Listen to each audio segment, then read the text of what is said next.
What's going on, everybody? Welcome. It is a beautiful 10:45 p.m. and we are just getting to work. Welcome to the live, the very first second, if you will, of going live every day for the next 100 days on the channel. Thanks for jumping in. Thanks for smashing that bell and hanging out with me. I'm going to hang out with you guys and let's chat. Let's talk about the subjects that I'm putting up today. And if you guys have any questions, if you're watching this later or if you're watching it now and you guys want to go deeper into any of these topics, let me know. Just start plugging away, just start chatting, and we'll dive deeper. Today in this video, we're going to talk about, is selling on Amazon worth it in 2020? So if you're a new person or if you just started looking into Amazon as a business for you or as a way to make some extra income, is it worth it? Can you start? Is it saturated? Is it not? All those questions, we'll try to answer those questions for you right now and give some experience, my thoughts on that. And if there are anybody on with me right now who are new, maybe you guys have been selling for a month or two, give me some of your feedback on how it's been for you so far in 2020. 2020 is pretty new. We're only a few months in, so almost halfway through. So it's kind of, is it going to be worth it in 2021? We'll predict that a little bit as well. The second thing we're going to talk about is how much does it cost to start an Amazon business? I get this question all the time. Coach, what is the cost to start an Amazon business? So I'll give you a few of the recommended costs that I talk about with my students. I'll give you a few scenarios whereby if you have cash flow, if you have some equity, I'll give you some recommendations. If you don't, if you're looking to do this as a side hustle with limited cash flow, but you really want to give it your best go, then we'll talk cash and we'll talk sweat equity as well. The third thing we're going to talk about is how do I start an Amazon business? So what steps do I need once I've decided, yeah, I want to do this? How do I start? So I'll give you all that information as well. Now we'll talk about starting. And again, guys, this is a conversation. So chat away. Let me know what you guys think. Ask questions. If I'm not there, what's going on? Black Stack Tube. Always love seeing you on here, man. Thanks for all the comments that you've been throwing up. Can't wait to pick a winner for those Beats by Dre. If you have not yet gone to my Instagram, go to my Instagram, find a post about winning Beats by Dre, and just tell me 3 ways you attack your goals, and you'll be entered into for a chance to win $160 set of Beats by Dre Solo 2s. But number 3, how do I start an Amazon business? Coach, I want to do this. I'm in. How do I get started? So I'll give you points on that. And then number 4, is Amazon FBA still profitable in 2020? So it's kind of a different question. Is selling on Amazon worth it versus is it similar but different? So we'll deep dive in the profit aspect of it because it really honestly depends on what business model you choose. Are you doing wholesale? Are you doing retail arbitrage? Are you doing private label? Are you building your brand? Are you doing it yourself? Are you doing homemade? Are you, are you doing books? What kind of business are you interested in doing? And then we'll talk about the profitability in each niche. I don't do them all, so I'm not going to have all the answers for you guys. A lot of my students, a lot of people who hang out with me on YouTube do have some answers. So again, like for you guys to participate as well and chat, and throw throw some information back out there into the stratosphere so that people get an understanding of if they can help their families right now, if they can help themselves right now, and make some money. Black Stack Tube says, I'm hardcover. Oh, yes, you're brand new. You're hardcover, bro. That's who it is. I'm like, Hardcover Road's got like 1 follower. I got to follow you then. I'll go follow you on Instagram. Everybody go follow Hardcover Road on Instagram. He'll leave comments on your stuff. He'll hit you up. So you want to start retail arbitrage, but the best stuff is gated. Sure, let's get into what's gated, what's not gated, how to get ungated. We'll even deep dive into that. So you've made a decision, you're starting, you're going to do retail arbitrage, but half of the stuff is gated. So we'll dive into that too. The last one, the 5th one I'm going to talk about is, can Amazon make you rich? Okay, can Amazon make you rich? I put hashtag that's the goal, right? Hashtag that's the goal. And I talk a little bit about becoming a millionaire on Instagram and what it takes. I talked a little bit about it in the last video that I did last night about what you need to be a multi-millionaire. And we talk about income streams. So we'll talk about income streams.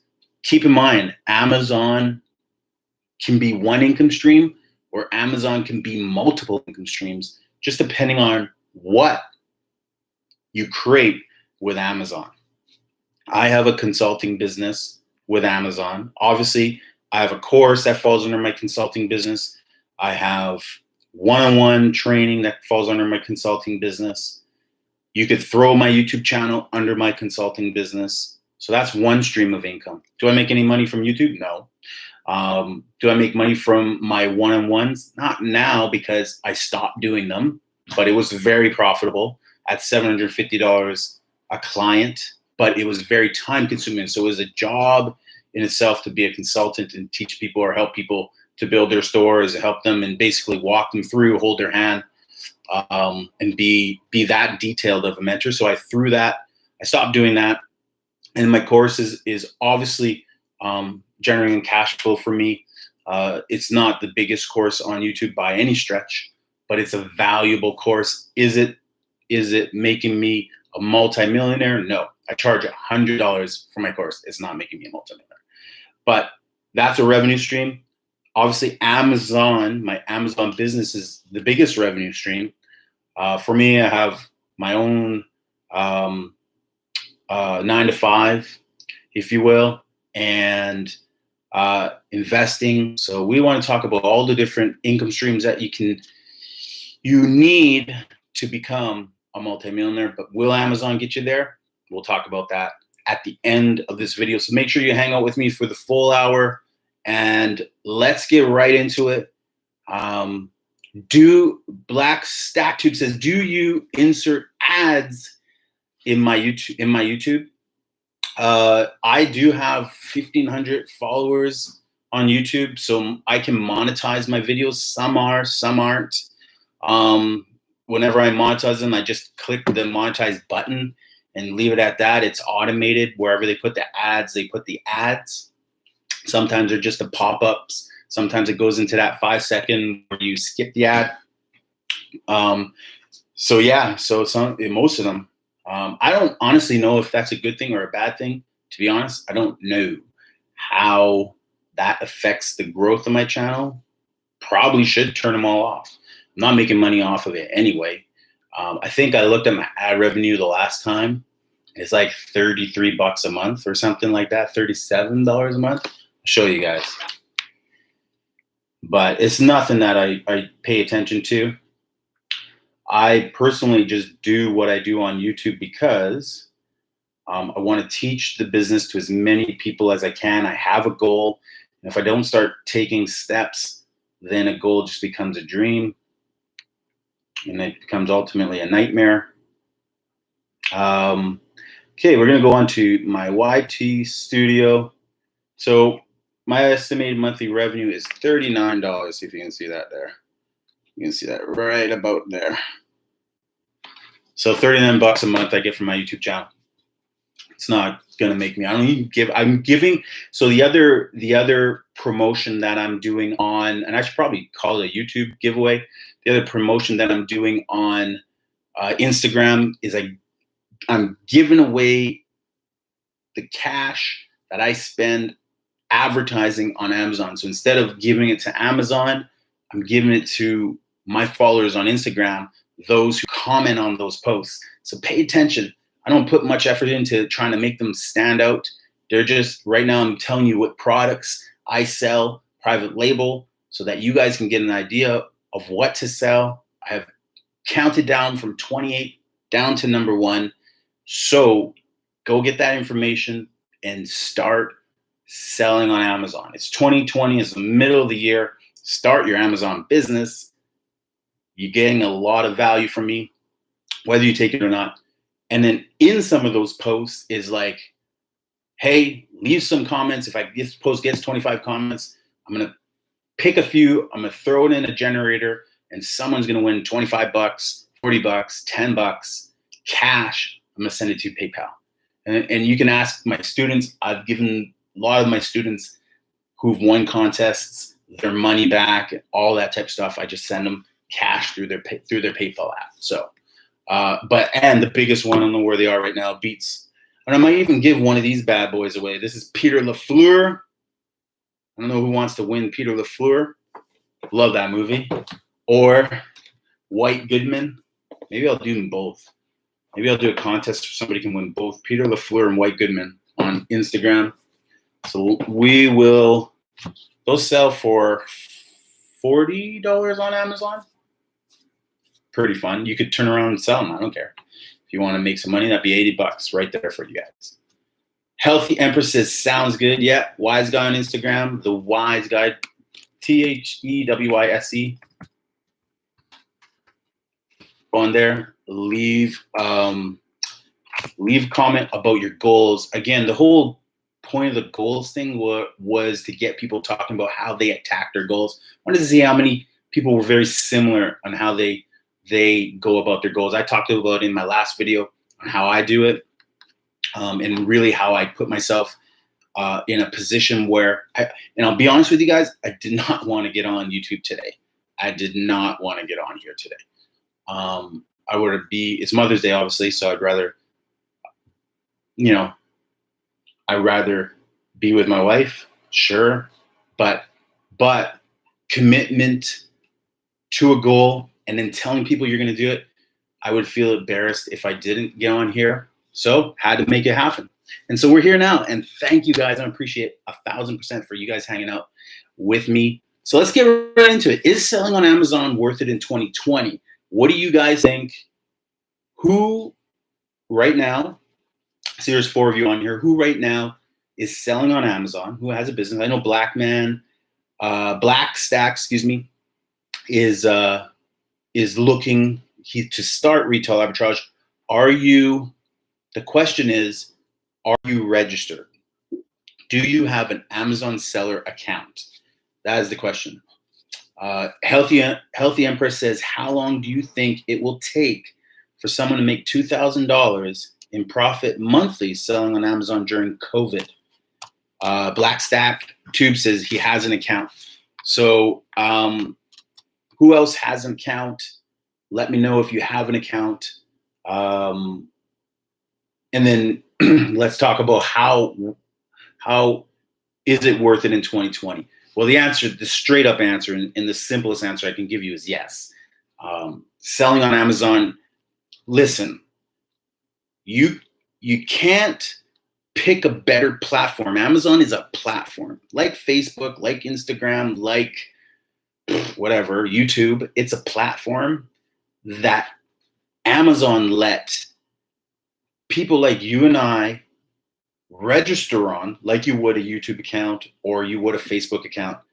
And one step further, they'll let you send products to their fulfillment centers, and then Amazon will give you the millions upon millions upon millions of customers that they've already created a database of subscribed customers, so buying customers.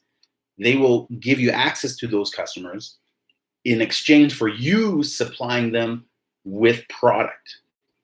Smart business model, isn't it? Super smart business model that they're not putting up cash flow other than what they're putting up for their brands. And the other 50% of their business is supported by sellers like you and me who send our inventory to Amazon fulfillment centers or fulfill the orders ourselves. In turn, Amazon built this subscriber base of millions of customers with millions and millions and millions of dollars cash flow to the point where Amazon does $160 billion in revenue every year. So it almost is silly to say, is it worth it to sell on this platform? It's almost a ludicrous question. It is absolutely worth it to sell on that platform. It'd be like Starbucks saying, is it worth it to open another Starbucks? Is it worth it to open up another Starbucks? It's absolutely worth it to open up another Starbucks. So the answer is yes. It is definitely worth it. I read some statistics from Jungle Scout. If you don't know who Jungle Scout is, they're a product research company who created tools to help new sellers, experienced sellers, determine what products are in demand, all the different criteria, competitive, non-competitive, certain niches, price points, certain weights. It doesn't matter. You can really figure out exactly what you want to sell using the tools from Jungle Scout. And Jungle Scout gives you a lot of great information. Check them out on YouTube, and they have a lot of great blogs as well written. And they talk about the average seller. I think most Amazon sellers, like you and I, most of us sell about most of us will sell at least $1,000 a month on Amazon. So if you start selling on Amazon, you will sell at least $1,000 worth of product a month on Amazon as an active Amazon business. It also says that some of their super sellers, so starting at 1,000 to some of the super sellers are doing, more than, but upwards 250,000 per month to millions per month, depending on the business model that they have. So it gives you an idea of how much revenue you could, if you started your business and you were serious about it, there's no reason why you couldn't send enough product to Amazon that you would generate $1,000 of revenue per month. Okay. And then about 50% of Amazon sellers generate $1,000 to $25,000 a month in revenue, which is the same as saying about $12,000 to $300,000 a year in sales annually revenue. So if you have a $300,000 business, the rule of thumb is you divide it by 3. It's about 30. You want to be at about 30% profit margins. You'll probably be maybe a little bit less depending on the products that you sell. So you take that, and so you're looking at about $65,000 in profit on a $300,000 business, and on $1,000 a month, $12,000 a year, you're looking at about $3,000 extra dollars in your pocket, $4,000 extra dollars in your pocket, which is not bad. If you're only doing $1,000 in revenue, it's probably more like a hobby. You're probably finding some books here and there. You're probably finding some products here and there. You're probably spending, $100 out of your own pocket a week to generate $1,000 in revenue. I'll give you an idea. I recommend, and I'll talk about this in a sec, I recommend new sellers send in between 35 and 500 units into Amazon. I recommend new sellers send in for retail arbitrage between 35 units, so 35 things, and 100 things for their very first shipment into Amazon. So, and at an average cost of $4 per unit. So if you buy something that's $4, times that by 100, that's $400 you would have spent max, or as little as 35 times it. So what is that? 120 plus 20, 140, $140. So $140 out of pocket. $140 out of pocket will generate $1,000 in revenue. I'm certain, because a $4 product on average will sell between $15 and $20. And if you take 30 times 20, do the math for me. That's what's 30 times 20? 35 times 20, I mean. 35 times 20, $700. So you're just a little bit under $700 in revenue on 35 products. So anyways, spitballing here, but again, the average new seller or any seller, doesn't matter, is doing $1,000 a month minimum. You are doing $1,000 a month in sales. When we first started our business, our very first paycheck, and I say this all the time, was $56. And it was $56 because while my product from China was pending arrival at Amazon, I decided to go and do what I'm telling you guys to do. I went to the store and spent $100 on products. And I just bought things that I was scanning with my phone, and I was learning how to use the tools. It wasn't about the products I was sending in. It was more, for me, it was more important to learn how to run an Amazon, how to run an Amazon business on the back end. How does the interface work? How do I run an ad? How do I edit a listing? How can I edit a listing? How do I change price points? How do I set up parameters of, like, I heard about auto pricers and stuff like that. I discovered certain tools in the system. So my very first run, I went and bought $100 worth of stuff. If you go to like one of my first YouTube videos, you'll see what I bought. Sent that all in. I discovered some cheap $2 products that were selling for like $14, $15 on Amazon. And the profit was like 2-3 times the money that I invested. Sent that all in. And in the first 2-week check, just happened that I clipped the last 2 days or the last day of that 2-week period before they keep a certain amount of your money in a hold.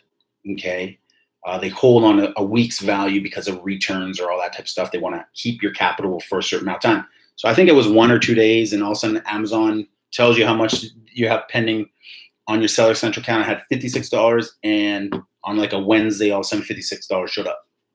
5 weeks later, my $56 5 weeks later turned into $5,600 deposit into my account after 2 weeks. Okay, so sure, a new seller can do $1,000. That's not going to be you. If you're generating an Amazon, if you're building an Amazon business, you're sending products to Amazon, you're going to see your money double and triple. I mean, it was like $56, and then my next check was like, can't even remember what the numbers are, but it was like right away it was like $1,100. Then it was at like 27, I'm guessing. And then we wanted to go to Vegas. My boy was playing basketball in Vegas, so we're like, let me just dip my Amazon check right now. So I literally got paid, and then the next day clicked the Pay Me Now button and took out like another $1,100. And then while we were in Vegas, it was up to like $3,500, and had quickly grown to $5,600 and has exploded ever since then. Okay, so that was 4 years ago. That was not even 4 years ago. That was 3 years ago in March of 2017. Okay, not much has changed today as far as selling on Amazon. And I know this because I'm buying in categories that I know new sellers can buy in, that they're not restricted in. And I'm selling 20 units a day of products. And I talk about this on my Instagram. They're stupid products. I'm not making any money on them, or at least money that I'd be happy with. But I just love the fact that I'm generating 20 sales, and it's a $10 product, and it's $200 in sales every day. It's like, why not take the extra $150 a month or $75 a month? Why not? I have the cash flow. I can just throw it out there. It's better than me putting it in a bank.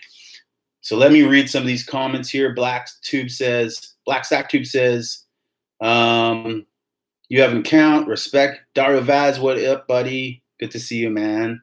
Been looking into Amazon selling recently. Just soaking in the information. Don't just soak in the information, although good on you. All young bucks like yourself, like Cedric, all you young bucks should have an Amazon account, should learn how to sell online. Even if it's not Amazon, if you're doing eBay or Shopify, you should start doing that stuff. Instagram. I don't know how to do Instagram or Shopify. I know how to do Shopify. I don't know how to do Instagram. I kind of know how to do eBay. I know how to do Facebook Marketplace. I know how to do Craigslist.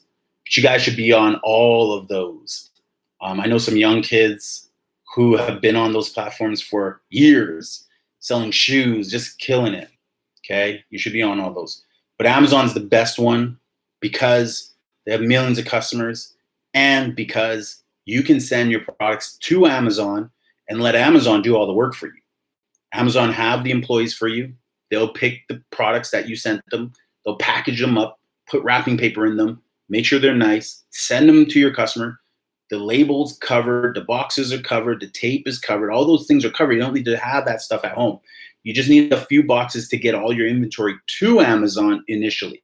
So if you went and bought 35 things today or tomorrow at $2 a unit, sent them all to Amazon, then Amazon would take care of the rest for you. Sure, you would have to go check the prices to make sure they're the best, the buy box price.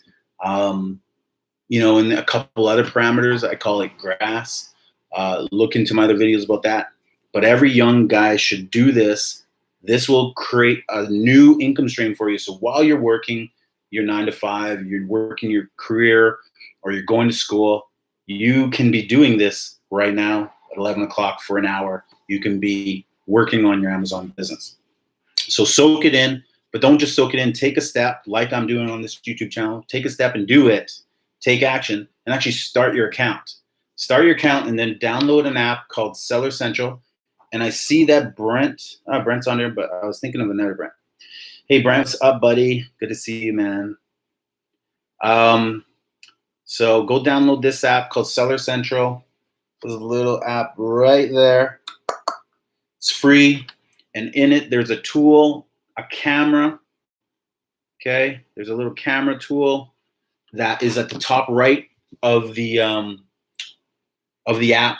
Once you turn that on, if you look at my old video, you'll see these little lights, these little diamond recons that capture images, capture barcodes, and they'll tell you all the profit, the cost. You can enter cost of good, you can enter your shipping fees.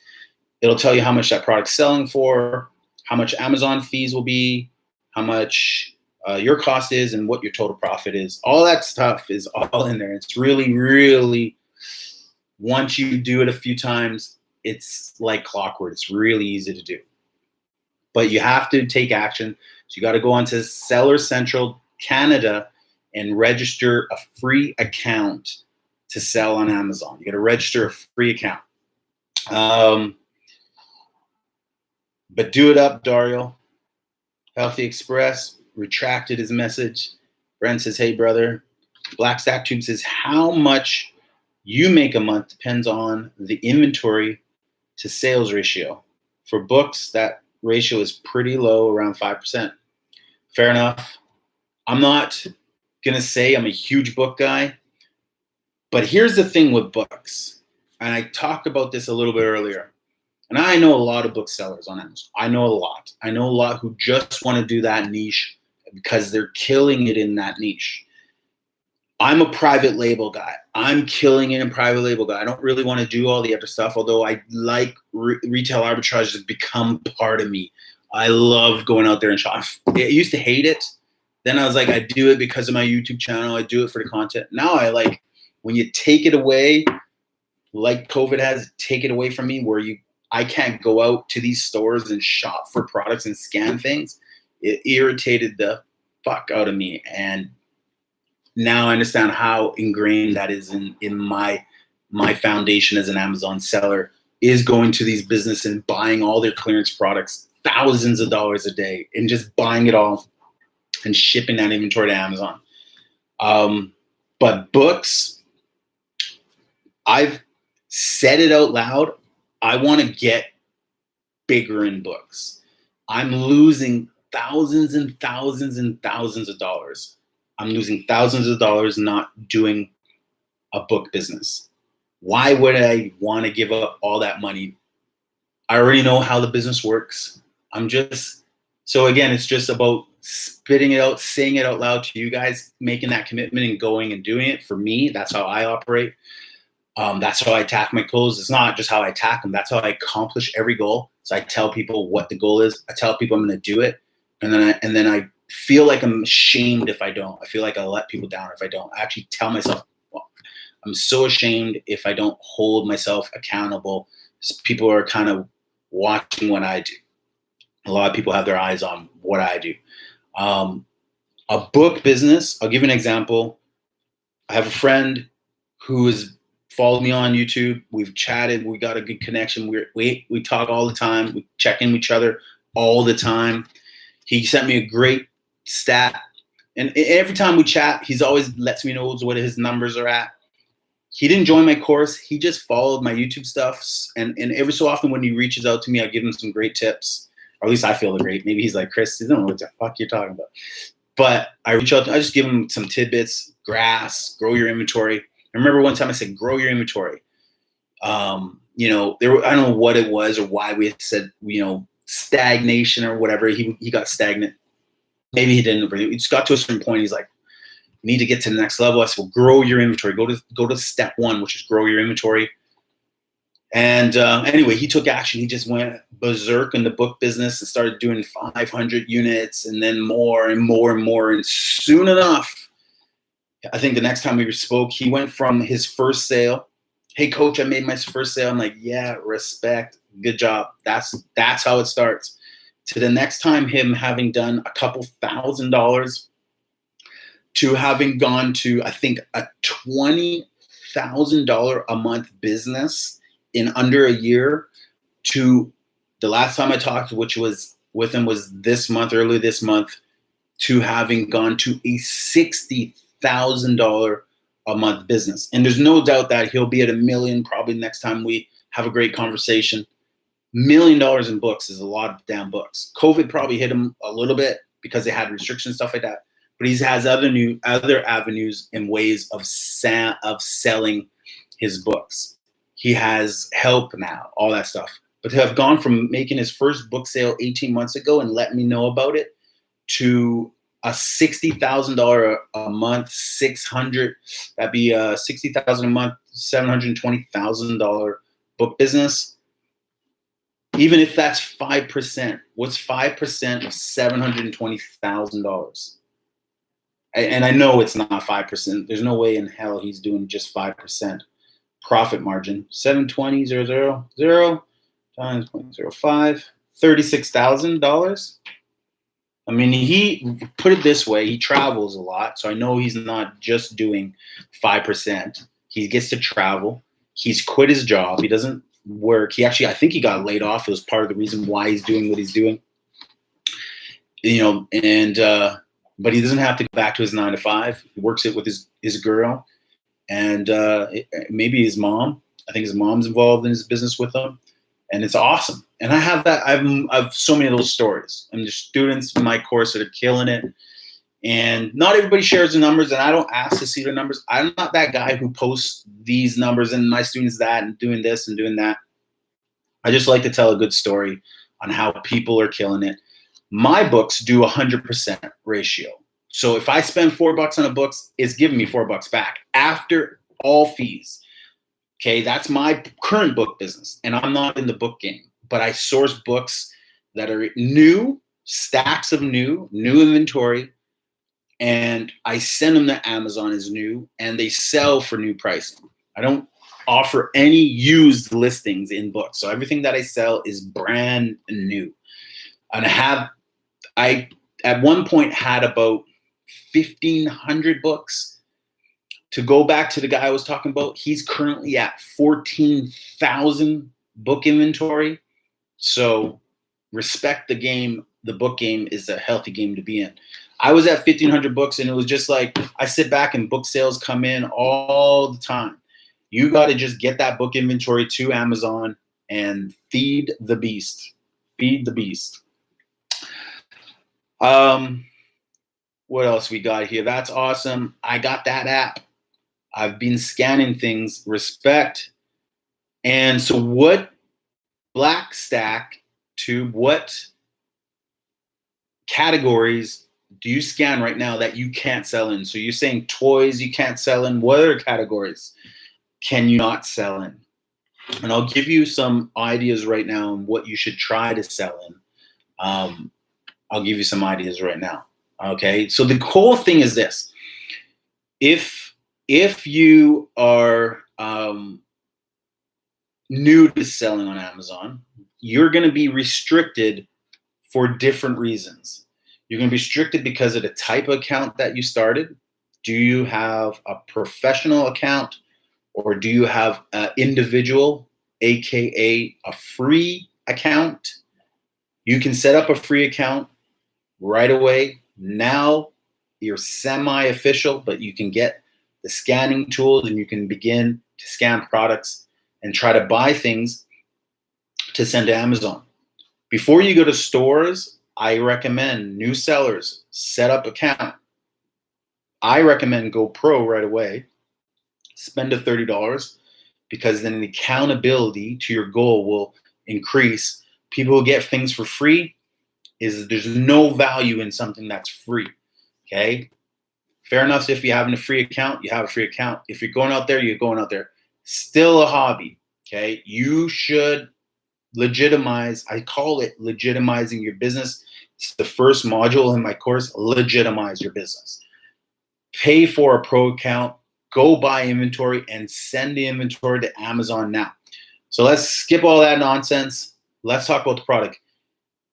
You're gonna have access to products. You're not gonna be gated or restricted to sell everything. You're gonna have access to products. It's up to you to figure out what products you can and can't sell. You can do it by looking through your ad product inventory and just going into each niche and looking to see if you're eligible to sell it or not. Or you can do it in stores, or, and this is what I recommend, because this is what I did. Before I went to stores and bought inventory, I put a box together of 35 products in my home, mostly books. So I scanned a lot of books. Obviously, the books sit around your home for more than a year. They have no more value to you if you didn't read them. So don't think they're worth what you paid for them. They're not. They're worth what you can sell them for. Okay, if you can make $2 on it, you're going to make $2 versus it sitting there for the next 20 years making you nothing. Now, if you want to read it, that's a different thing. But reality is you probably have a few hundred books in your home that you can scan the book's image. You can actually take the book. This is just an Armor package, but you can scan it and it'll actually show up.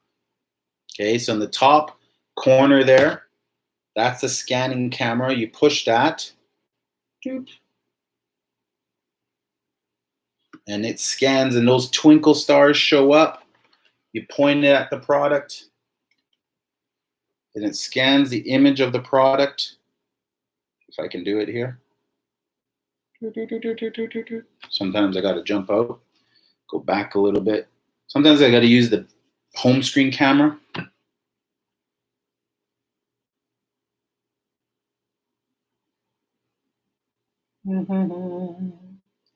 See if I can. There we go. So picked it up. Usually happens really fast, and there it is. That's the product. Okay, that's by doing the image. So that can happen on every book in your home. You can do that for free. Doesn't cost you anything. You can start stacking things that you go, oh, this book is popular, used in the used category. I can make $5 on this book after all said and done. If you get 30 of those books, it's $150 right there. At 30 times $5 a book is $150. 30 books will fit in a box. It'll weigh 20 kilograms or whatever. That's fine. You can stuff it all in one box. UPS will take 32 kilograms before they make you write heavy box on it. They don't care if it's less than 32. You just can stuff the box full. Just make sure it's a durable box. 35 products in a box. Just find things, I have a bunch of these toys around my house. Scan with toys. Same thing. Just go to the barcode on the bottom. Scan the barcode. And there it is. See, there he is. LaFleur plops up. He's ranked at 136,000, but he's selling for, see if you can see that, 136,000 ranked. I don't know if this is good. Let me click here. Here we go.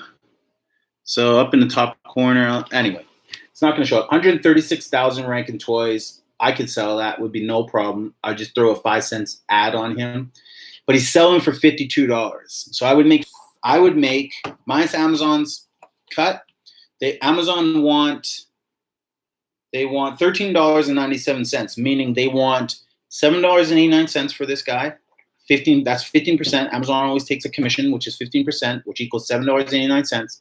And then for pick and pack fees, so their staff to go pick this from the shelves in their fulfillment center, because that's where I would send it, and it would get unloaded, put into my area, warehoused there, stored there, and then eventually when it sells, they would go pick it, pack it in a box, fill it with wrapping, label it, ship it to the customer, pay for shipping, all in for a cost of $6.08. You couldn't do that for yourself.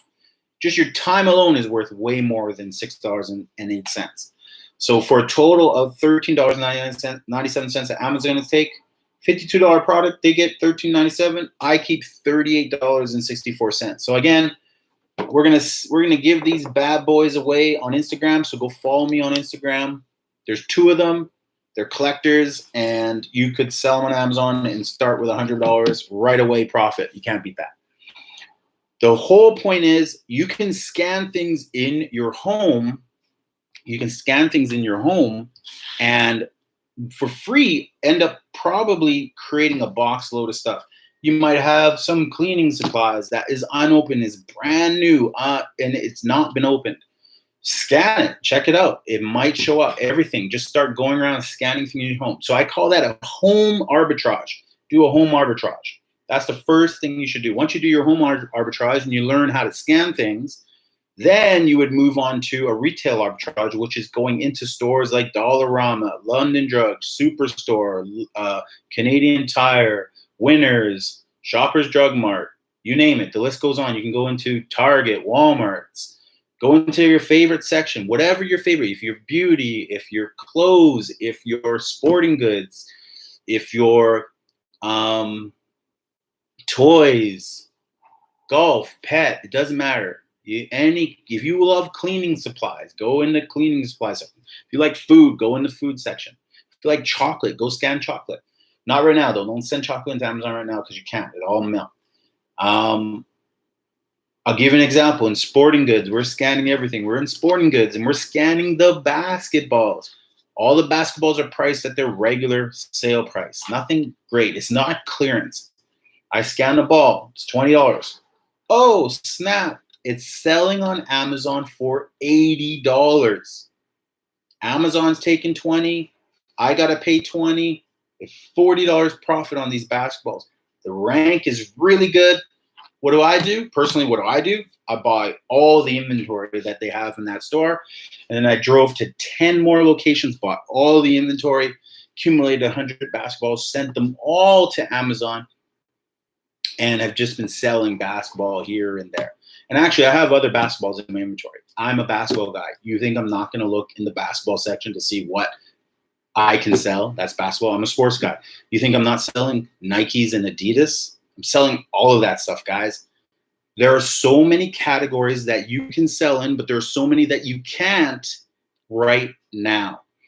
You have to grow and legitimize your business. So that's why in my course I talk about the first thing you have to do is legitimize your business. You have to establish yourself as an Amazon seller, not the $1,000 a month guy. You can't be that guy and expect Amazon to open you up to different categories. You got to grow your Amazon business. You got to also show Amazon your commitment, which means you bought inventory and you're sending inventory into Amazon. They ask you for, in order to get brand or product approved for invoices, they ask you for that stuff, and they ask you for letters from wholesalers or from the brand proving you as a seller for certain categories, not for every category. There are thousands and thousands and thousands of products that you can sell that you don't need approval in. My very first product that I ran into that I needed approval in, that I wanted to sell in, was baby. Okay. I applied for baby and got automatically approved. Okay. But I originally was automatically approved in toys. I didn't even have to apply. So 3 years ago, you didn't have to apply to be in toys. Today, they restrict the category. As a new seller, you got to apply, you got to qualify, you got to register to get a toy account. It's easy to do. It's not easy, but it's doable by anybody who's serious about selling on Amazon. You got to send inventory to Amazon. Okay. Automotive was another product category that I wanted to sell in. I also got automatically approved in. However, within the toy category, not every toy brand approves you to sell their brand. Certain brands restrict their brand and want to authorize sellers on their brand. So there's lots of toys that you can sell. Then there's certain toys you can't sell, certain brands you can't sell. A lot of times those brands are brand new toys within the brand. So you might be in Walmart scanning Frozen toys. And I think Frozen is Hasbro, or it could be Mattel, doesn't matter. Both brands restrict their brand new product lines. However, and all experienced sellers know this, where the money is in toys is old toys. Rarely new toys are where the profit is, unless you're Lego or certain categories. But really, if you stumble across toys that are 2, 3, 4 years old and you stumble across a decent amount of inventory, those brands, one, probably, even though it's Mattel or Hasbro, probably going to give you selling eligibility for that toy, because it's old inventory. The brand hasn't locked that toy down, or it was prior years ago, 3, 4 years ago, it was open. And these companies aren't going to go into all their old inventory and set the parameters of it, restricting those products. They're just not. So I see all that stuff. That's the profitable stuff. That's where I make 20, in this case, $40, $35 a toy from. And the crazy thing is, I bought this inventory a year ago. More, maybe longer. Maybe it's 2 years old. And at the time, it was a $14 retail price. What do you know? Both of them are now worth $50. So, not saying you should buy inventory and sit on it, but that's a prime example of inventory that I sat on, like baseball cards, that actually grew and became profitable over a course of a year or two. Not on point. So anyway, black stack to toys and health, you're locked down in. So that's great. So you're open in personal care. Are you open in personal care? Okay, shampoos and conditioners, toothpastes. What about that stuff? Check there. Again, check the tool section in the automotive section. That's can usually be an open area, open season in there for you. Check things like Armor All, right? Check car fresheners, check license plate frames. In Walmart, they just released a line of 20 different license plate frames. I remember my first year, I had found 50 chain link license plate frames for $4 each that I resold for $29, $30 price point on each. I think I made 10, 12, 15 bucks per frame set on those. There's just all these categories. Again, it's the whole point of GRASS, and the last S standing for scan everything. You gotta just scan everything in every aisle in the store. So you gotta go in the store, start on the right side, and work your way up.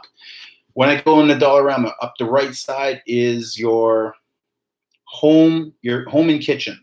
So you got the forks and knives and spoons and rolling pins and cookies this and Betty Crocker that, and all of a sudden you'll find some unique, Martha Stewart this and all these unique brands. You got to really have a sharp eye for brand name products that have value. You're really trying to not just scan with your tool, but you're trying to scan with your eyes, scan everything. You got to find, if something sticks out to you and looks unique to you, that's a product you want to jump over and just scan the barcode and see what comes up. What is your cost? Type it in there. What is it selling for? How much money would you make? If you're spending $4.48 and it's going to return $2.50, why not? Why not buy that inventory now? Don't be judgmental or picky because the profit's not there. You need to legitimize your business. You need to get your inventory up to hundreds of sales per month, okay? You want to see your number go from 0 to 100 to 300 to 500 to 900 per month to 1,000 to 2,000 units sold per month. You want to see the growth on just sales. Don't worry about making a profit per se, but you don't want to lose money. Meaning, listen, if you have $100, take $100, go buy 35 products at $3 each. It's 35 products in inventory.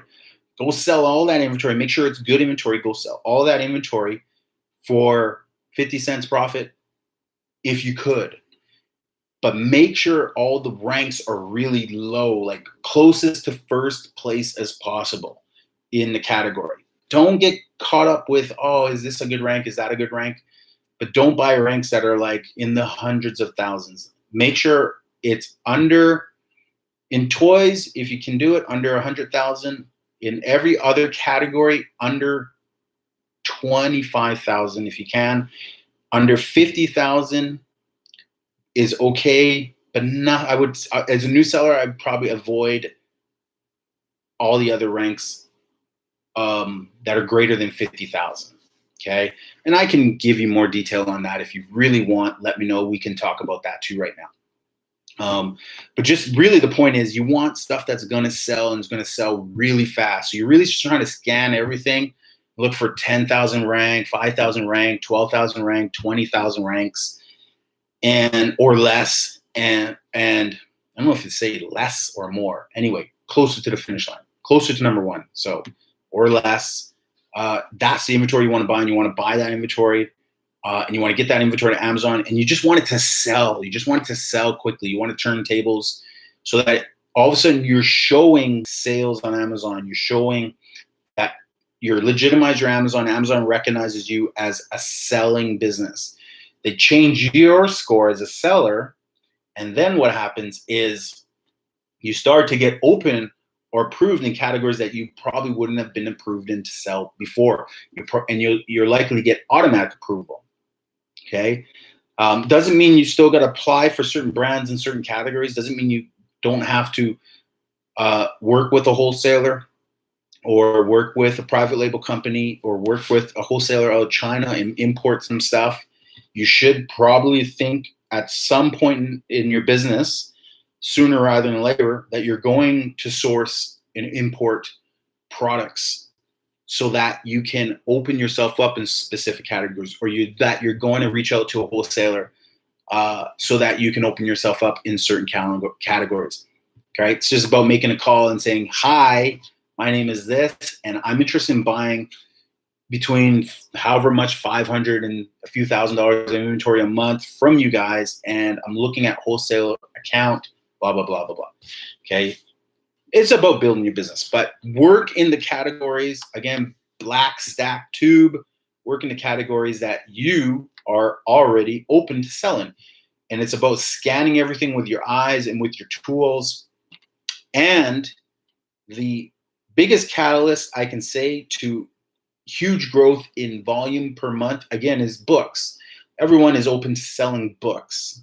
So you got to make sure that you dump a bunch of books into your Amazon account right away. If you haven't done that, if you're selling on Amazon, do that. If you're new, send a few hundred books to Amazon right away.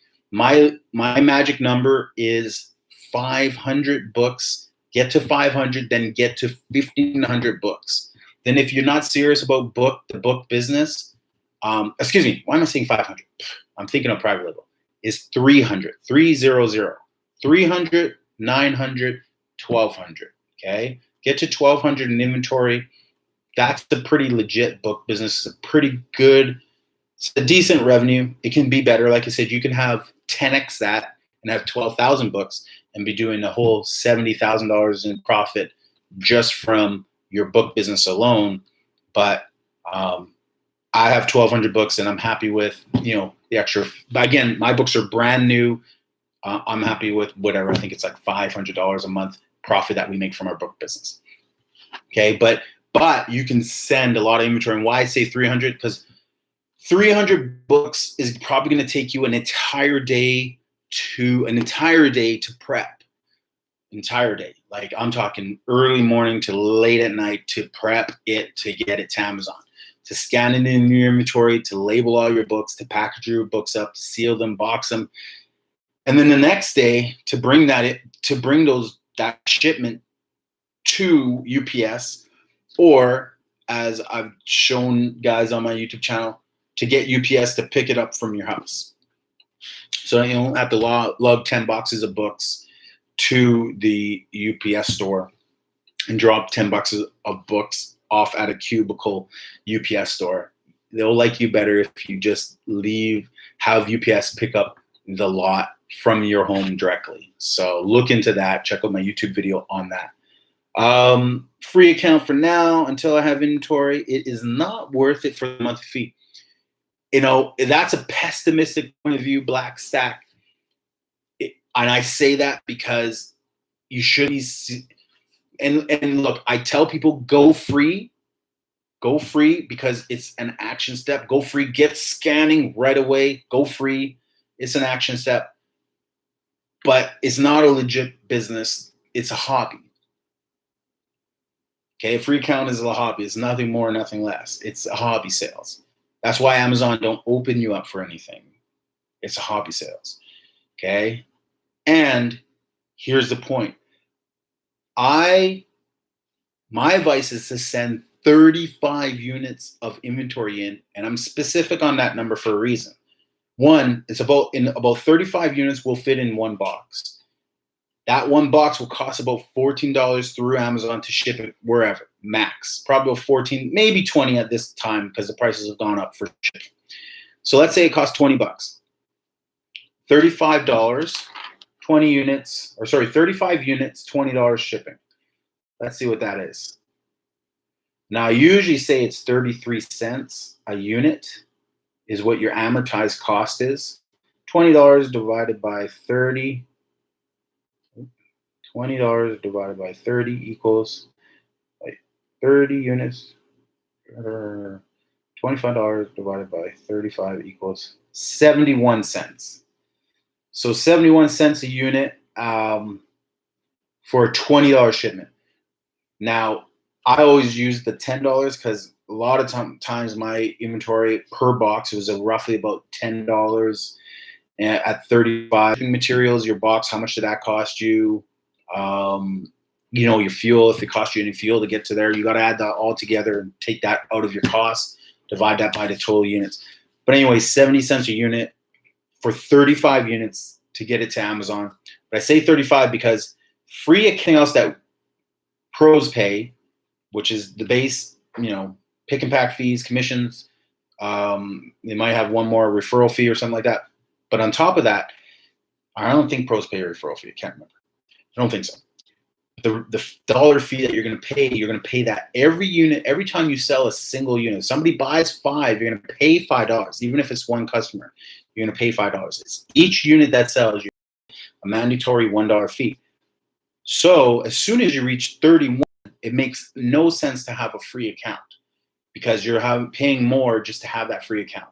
For guys, any professional seller has been doing this a long period of time. They know that in any given month, they're doing 300 units. You don't want to be paying $300 for your account. That's when, and like you said, that's when you would switch as soon as you made those sales. I personally take the step of, look, you're either both feet in or you're 1 foot in, right? So you probably want to be both feet in, and just commit to it. Then be accountable. Tell somebody you're going to do it. Go do it. Get that inventory. Get it in a box and get it to Amazon. And keep doing that. That'd be my swing. What's up, Giggle Giggles? See lots going out. Laugh out loud. I think you need to get them to look at the Vero and watch the videos, or you can lose your account. I don't know what the hell you're talking about. Have about 500 items active. Sourcing. Anyway. Black Sack says, is volume more important than value? Advent, baby, breastfeeding pump set. Dollarama had a whack load of inventory they were selling off. It was $4 selling on Amazon. You could it was actually the whole set. It wasn't a breastfeeding set. It was just a bottle by a very huge brand in the baby world. And you could get it for $4 there, and it was selling on Amazon for, I want to say, let's say 15, maybe a little bit more than that. Amazon was selling it. The rank was so good, probably below 1,000. I think either less than 2,000 or 1,000, which really honestly means, like, even if it's baby or any other category, if you're getting under 2,000 rank, it's selling 10 units a day minimum. Well, if you're a new seller, one of my hacks is this, is that if you can come across any product that you can break even on, and worst case scenario, you're losing $1. Let's say you bought 100 units and you were going to lose $100 to sell that inventory. It's an investment. You're spending $100 to really rank quick, to really rank as a seller really fast, because you're sending inventory to Amazon that Amazon have value in. Amazon want those sales. They want those sales. If you're willing to lose $1 or at least break even, by break even, I mean you're going to spend $4 on that inventory, $4.50. You're going to send it to Amazon, and at the end of the day, you're going to get your capital, your initial investment back. So if you get your initial investment back, then you're laughing. You're recouping your initial investment minus $100 or minus $1 a sale or minus 50 cents, or even if you're making 25 cents, 50 cents, or if you're just matching Amazon, but the profit is like $2 or whatever the case may be, you're competing with Amazon. Sure, you can try going under a couple cents and see if Amazon is dropping, match Amazon's price, whatever the case may be. But these are great ways to hack your account and grow your account. A lot of people say don't compete with Amazon, and I'm a firm believer, and I agree with that. But I also agree that you should take risks. This is not a risk. This is just a calculated move. Am I saying send 100 units in? No, I'm saying send 10 units in as a new seller of a product that's really low ranked, even if Amazon's on there, and just be matched on that low price. Don't worry about how much money you're making from that product. Make money from all the other products that you're selling, okay? And let that product rank you as a seller, okay? Something I'll talk about more detail later on, but it's just a trick that I did, and I used the example of Advent bottles. And I remember it was like 1,000, 1,100 rank or something like that. I'm like, I'm just going to get a whack of this, get my score up. And I know they're keeping score. Okay. Number 2, let's get into number 2. It's been an hour on the first topic.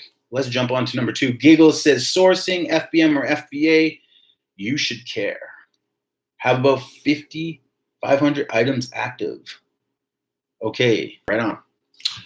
We kind of talk about this. You have an option of free account. You have an option of a pro account.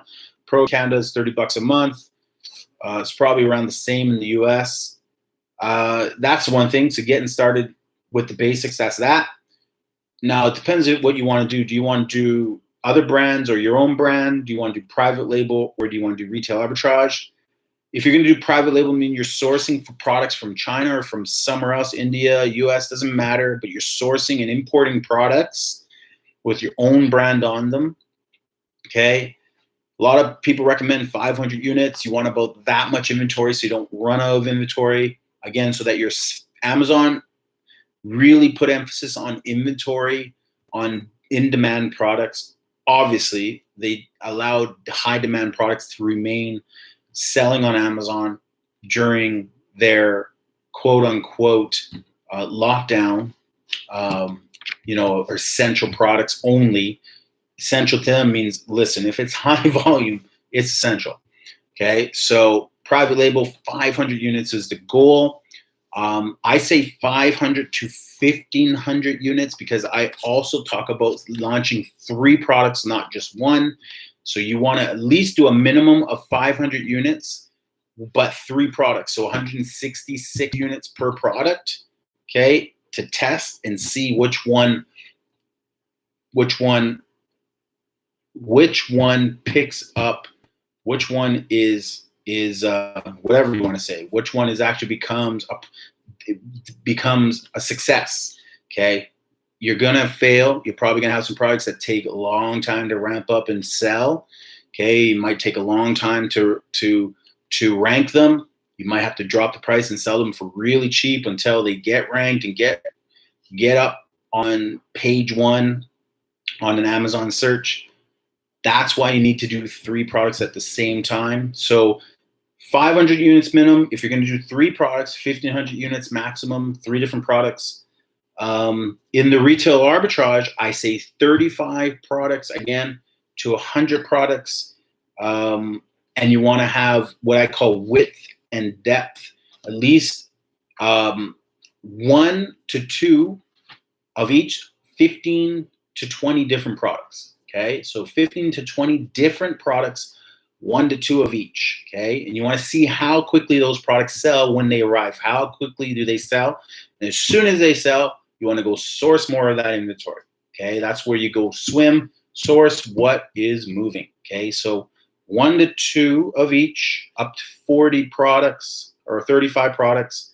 And then you want to start to build your depth. So it's so important to have grow your inventory wide and start to build a selection. Eventually you'll have 14,000 books. Each book title is considered a different inventory item. So if you go and send in 20 different book titles and 2 of each to Amazon, there you go. Okay, that's a start. If you're going to do 100, you might want to get 50 different products, 2 of each. Okay, and that's building width for stability, depth for profitability. Okay, you only go deep on the products that are selling and the products that are in demand. And the other ones will just sit there until they sell. But you don't want to have too much inventory of stuff that does not sell or that is a slow mover. As soon as products are selling, you want to replace that inventory. You want to check the rank. You want to start to grow that inventory. Okay, tools. You're going to need some tools. Your Seller Central app comes with your scanning tool, so that's all you'll need. You're going to need a scale to weigh your boxes. You need to know how heavy your box shipments are, so you'll need a scale. If you have a body fat or a body scale at home, that's all you'll need. You can get those for $20 on Amazon if you need one. You're going to need, if you're doing private label, you're going to need to know what products are selling, what products are in demand. You're going to need a tool that will help you determine all these metrics and all this criteria and sort through Amazon's millions of products for you. And in the tools that are out there, there's lots of them, Viral, whatever, and Jungle Scout, and there's a bunch of them. I'm going to do a whole video on all the different product research tools that are available. But these tools will just essentially sort through all of Amazon's products and show you products that are in demand, that are selling a certain amount a day, a certain amount a month, a certain amount a year, how much profit you want to make. It'll show you products that make $10 profit, that make $5 profit, that sell $300 a month, that sell $500 a month, that sell $100 a month. I talked not too long ago about getting yourself 35 products that do 100 or 97 sales a month. 35 products that do 95 sales a month will, and you'll have a $50,000 a month business. You just have to find 35 products, 35 that do 97 sales a month, and you'll have a $50,000 a month business. Okay, and you just have to keep up that inventory. So again, these points of emphasis are how you would get there and get your business to a $50,000 a month, $600,000 a year business. So you can do it all in books. You want to, you can do it all in books. So how much does it cost? $30 a month, budget for 2 months, so $60. For 500 units of inventory, if you're sourcing from China, I think the average, it ranges. I mean, you could sell products that are $150 if you wanted to sell, tents, camping tents, because camping season's coming up. If you wanted to sell inflatable mattresses that were just massive, because, channel season's coming up, and inflatables are popular, and you've done your research. You can sell in the $100 to $200 price point. The most popular price point is between $15 and $50. In my course, I talk about $50 or $55 being anything below $50 is often considered impulse buying on Amazon. People won't necessarily shop around. They won't have to think about it. They won't have to check with their wife or their spouse or check with the competition or check locally or wait. They'll just buy it if it's $50 or less. They'll just make the buying decision because they want it right now, and they'll justify it because it's going to get shipped to their home, and oh, that's worth it, and I'm going to get it in 2 days, or I can get it tomorrow. I need it tomorrow. They'll just emotionally, they'll connect the dots and they'll buy the product. So that $50 price point or less, a lot more sales are made, and a lot of times multiples are sold. So they might not just buy one, they may buy 5 from you, from your inventory. They may buy 10 from your inventory. I've had that happen to me multiple times. Of some of my best private label products selling 5, 3, 10 to one person. Okay. So that's one thing.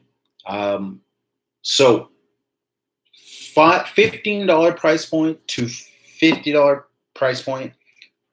Typically, your cost on those is going to be anywhere from $2 US to $8 or $10 US. So a $50 product is probably going to cost you in around $8 to $10 US to source that. A $20 product, $20, $25 product is probably going to cost you $3.50. Actually, an $8 to $10 product, a $50 product is probably going to cost you around $6 to $7 US. Converted to Canadian, it's probably going to be 8 to 10, roughly, just depending on what you find. A $20, $25 product is probably going to be around the $3 US to $4 US price point, depending on what you can get. Maybe a little bit less, but probably $3 to $4 price point US. Convert that. And the $15 product probably going to cost you around the $2 price point, maybe a little bit less if you're really good. My best $25 product is a bundle, and it cost me $1.60 US, and I sell it for 25.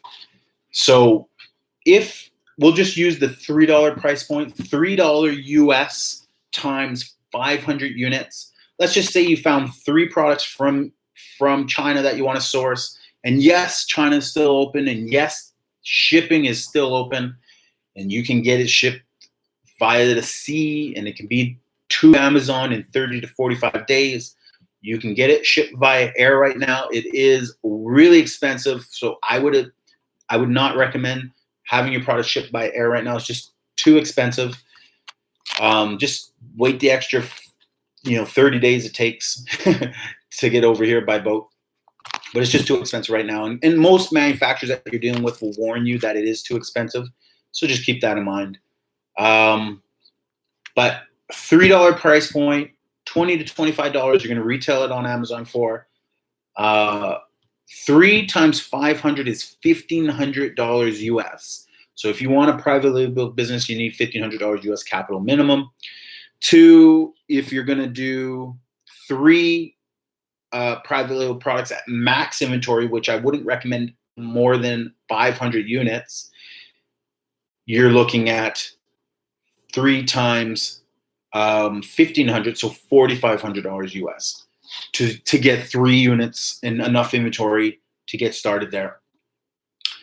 And then shipping on those inventory in $300, a shipment roughly. Again, it just depends on what it is and how heavy it is and how many boxes it'll fit in and all that type of stuff.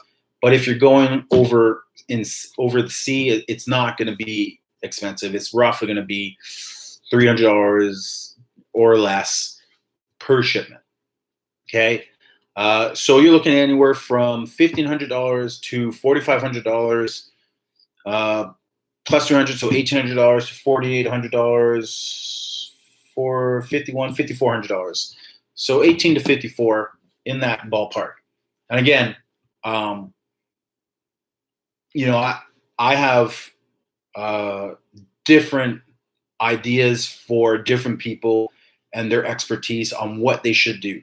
If you don't have a lot of cash flow, don't spend it all on max units and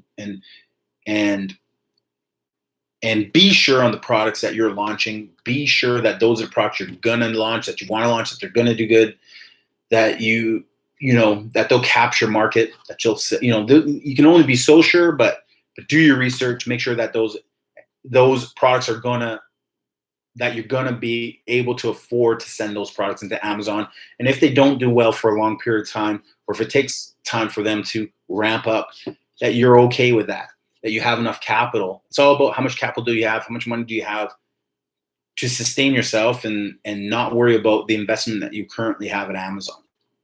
That you're just worried about getting these brands, getting these products, generating a following and generating some sales on a day-to-day basis. Ultimately, what you want those products to do is rank, to move from the back of page 22 on a search to page 1, 2, or 3 on a search. You want them to move all the way up, preferably to page 1, but 2 and 3 are okay as well.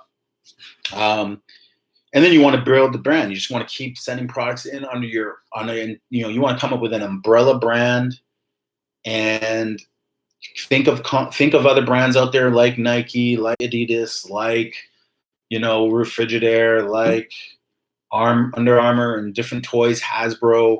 What is your brand that you're going to put all the different product lines that you're ultimately going to build? You're going to get up to 50 different product lines if you're doing private label. You're going to get a lot of different accessories for your products. And so you're going to have a brand that's going to start to develop on the Amazon platform. And that's ultimately how you're going to become a quote unquote millionaire with these multiple income streams. Okay, so that's it for private label. 1,800 to 5,400, or whatever we said.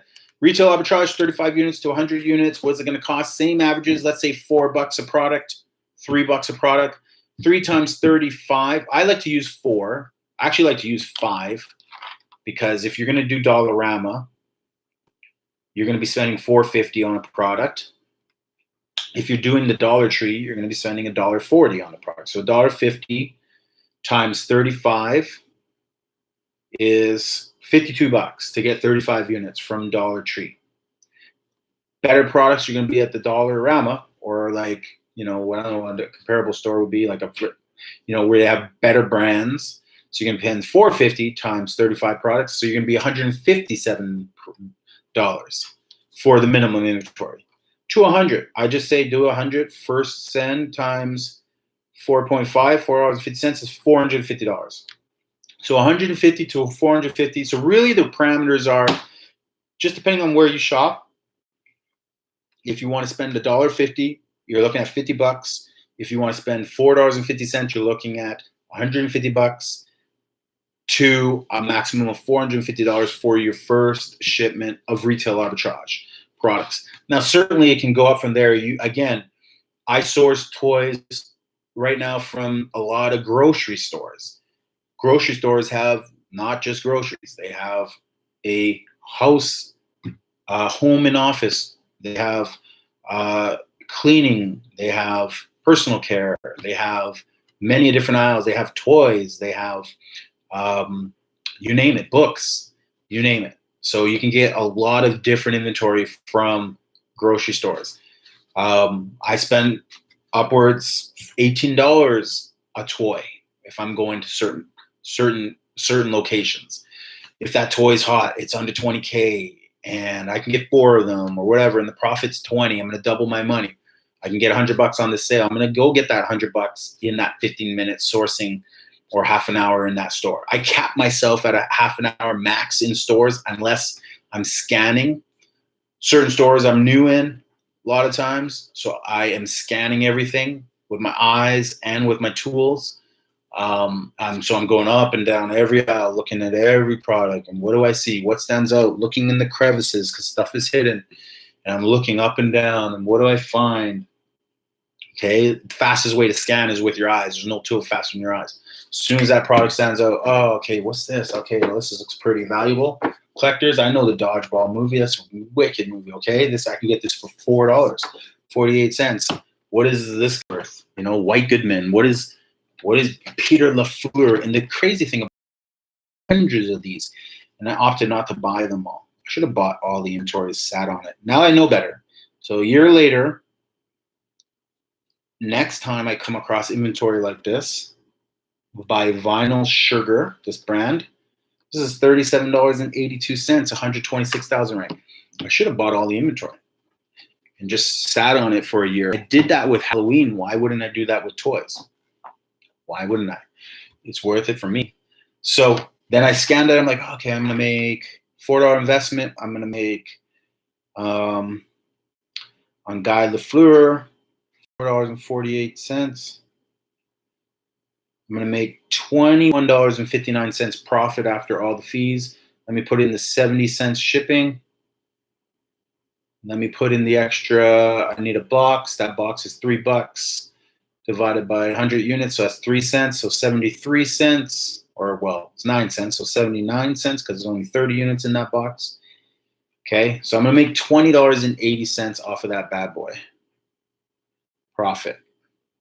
Okay. Off of $4.48 plus 79, so a $5.20 some odd cents investment. I'm gonna 4x that cash flow. Okay, so it just comes down to that 100 units, 100 products. So how much does it cost? You can be in for it as much as $5,400. Or as little as 50 plus 60, $110. So you can start for $110. You can really start. This is a hobby for $110, and a hobby that actually is going to make you money, because as soon as you buy those products and stick them in a box, you're going to go through Amazon to do the shipping. You're going to scan it all. You're going to do a shipping plan. You're going to create your inventory. Scan all the products in. You're going to do a shipping plan. You're going to add all the product to inventory.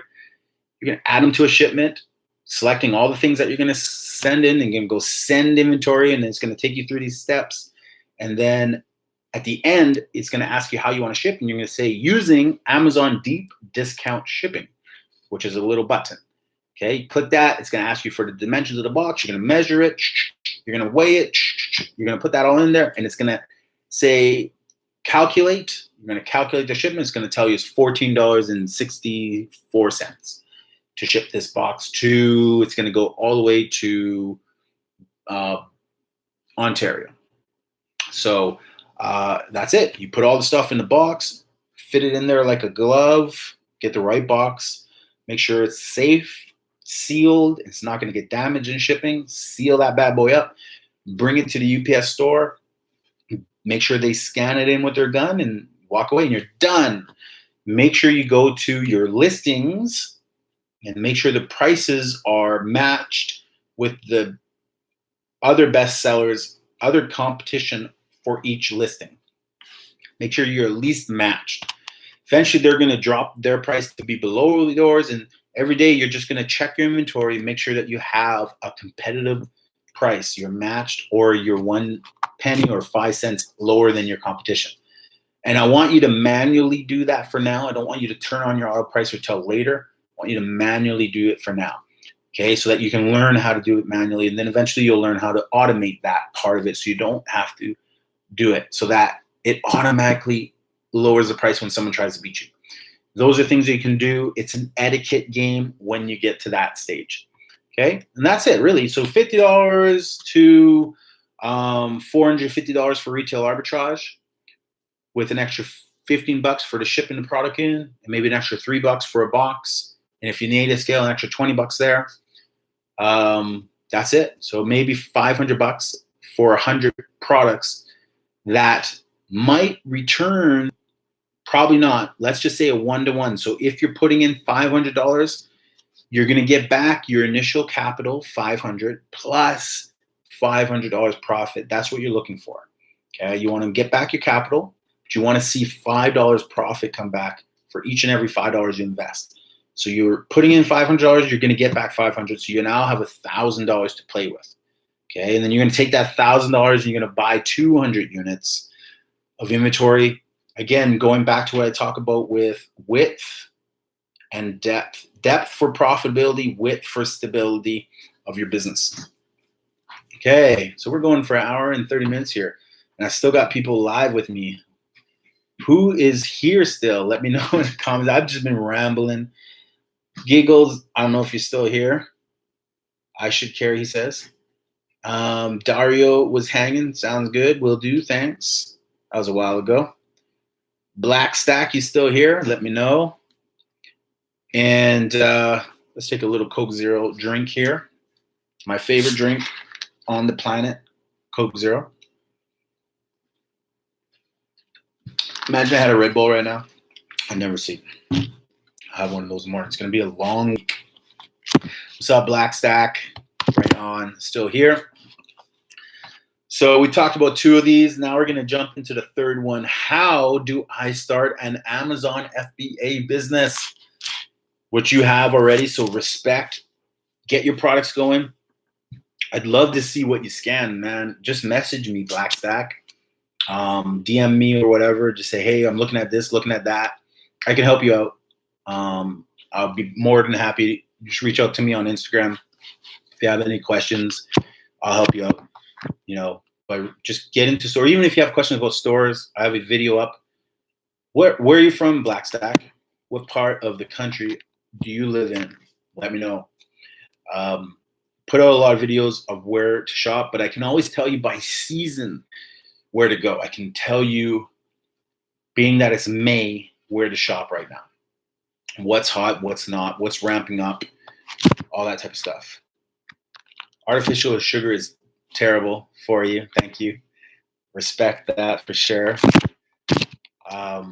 Isn't real sugar bad for you too? I'm pretty sure it is. Cole Harbor. So obviously in your area, and I haven't been there for a while, but Cole Harbor, we're talking about Vancouver. So you're in downtown Vancouver area.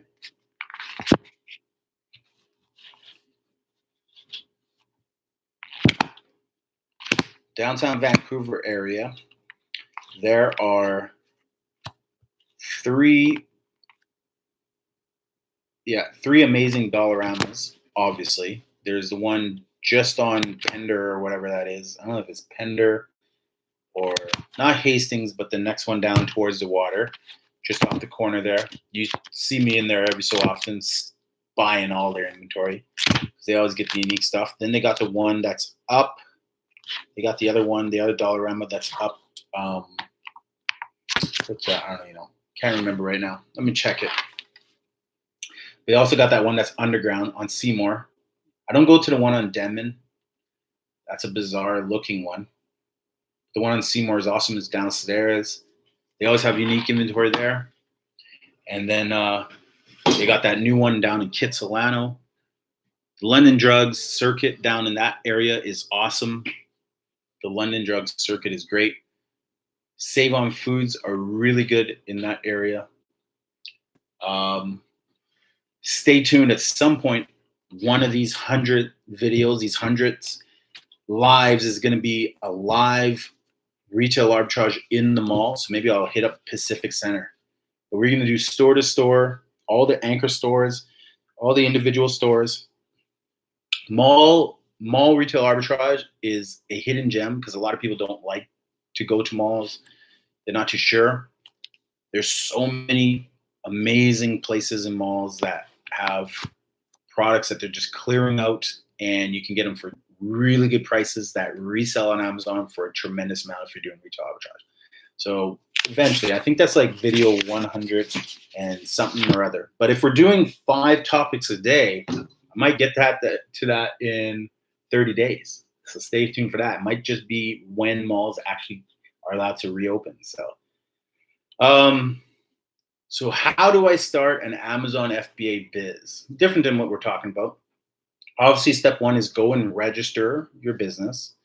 Okay, and these are steps. When I say steps, it means you actually have to take the step and do it. So step 1 is go and register your business. Step 2 is pick a name. During that registration process, you're going to need to pick a name of your business. Now, a lot of people get paralysis by analysis at this point. They're like, oh, what is my name? What am I going to call my business? Oh my God, I don't know what to call it. And they come up with 1,000 names. Just call it whatever you want. Does not matter. You can change the name anytime you want. Just call it whatever you want. Don't spend more than 5 minutes on this process. Is the name important? Yes, it is important. I'm not saying it's not important, but I'm saying don't let this be a reason why you can't click register. Okay, just put whatever name, your name, Chris Ducharme or Coach Chrispect or whatever, as a name. You can always change the name of your storefront at any time you want. Okay. Step 3, the next step. Now we're moving. Pick a niche. What niche do you want to sell in? Okay. Retail arbitrage. Do you want to do toys? Do you want to do books? Do you want to do automotive, baby? Do you want to do, what niches do you want to do? Pick a niche. Are you into sports? Pick a niche. Are you into reading? Pick a niche. What do you like? Do you like tattoos? Are you into drones? Are you into decking out your car? What are you into? Okay, shoes. Are you a shoe junkie? Pick a niche. Okay, then start researching products. So if you're doing retail arbitrage, you got to do grass. So you got to grow your inventory, all that stuff. But you got to get out there and you got to scan everything. So you have to download tools. If you're doing retail arbitrage, download Seller Central. Step number 4 is download Seller Central, which is your research tool. And make sure that you have that on your phone so that wherever you go, whether you're in your home or you're in stores, or here's a hack for you. If you're looking through flyers, if you get flyers to your home, you can actually scan the little images on the flyers with your phone and it will pop up. So there's a hack for you. You don't even have to leave your home. You can do retail arbitrage from your phone. If you have a computer, you can do retail arbitrage by scanning the images when you go to these websites. Go to Walmart, scan the little image scan the little icon or picture, thumbnail, wherever it is that the products are displaying. It'll show up on your scanner and it'll show you the profits of what they're selling for, what they're ranked, all that type of stuff. So just little tricks, but you got to get that tool if you're doing retail arbitrage. If you're doing books, you're eventually going to want to, if you want a big book business, you're going to want to get the book tools required. There are a couple tools required. There's an app required, and there's a scanning device required. It's a quick scanner that allows you to scan a book a second and display all the necessary analytics or metrics or whatever you want to call it to tell you if the book is the right book to buy, if it's green for go or black for no, or whatever the case may be. Okay, so you want to get these tools, buy those tools. Could be $100 for the scanning tool for books, and the app's going to be a certain amount per month, whatever it is. I don't use those tools. I just use my scanner on my Seller Central because I'm not a big book business, but we've already made a decision to go big on books. So we will have the tools probably by the end of the month, and we will have the app by the end of the month that we want to use. and then maybe I'll drop another video on it, and we'll enjoy that journey together. Um, the um, the other tool for retail arbitrage, obviously, probably a good idea to have a car. Not necessary. You can certainly do it by bus.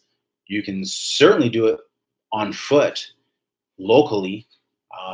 There's no reason. No, there should be no reason to prevent you from doing it. You can do it online, so you can do online arbitrage as well. It's a little slower, especially if you're new. It's definitely a little bit slower, but you can use your scanning tool to scan the images online. And if you need be, only can find one or two a day, just take a little bit longer. Whereas being in the stores and walking up and down the aisles and seeing 50 products every 10 seconds there's nothing faster than scanning with your eyes and getting out there and being able to go through a lot of products every second, and then something catches your eye, and then you bring your tools to it and you scan that whole area, or you just scan every product that you walk by. You scan everything, which could take a lot longer, be less efficient, but again, your brain will start to really grasp and learn just how to do what you're doing. So your eyes and your tools are going to be essential. Step number 5, sourcing products. You're going to have to buy something. Eventually, you're going to have to source your products. Now, if you're doing retail arbitrage, it's about going to stores. If you're doing private label, go back to the tool. You're going to need Jungle Scout, or you're going to need a product research tool. You're going to probably do a basic subscription on a couple tools that they'll recommend. Usually there's a main one, and then usually there's like an extension, like some sort of Chrome extension. You'll need both in most cases because they do different things. If your plan is to build a big business, you want to start generating, I don't know, take my business, for example. You want your first product to do $100,000 in sales in its first year, okay? Then you're going to need to invest in Jungle Scout. You're going to need a product research tool. You're going to need a Chrome extension. And then you're just going to need a lot of time to go and actually do product research and start evaluating products. You're going to need your eyes. Those are the main scanners. You're going to do you're going to need a laptop or a desktop computer. You can't do it on your phone. You're going to need a desktop.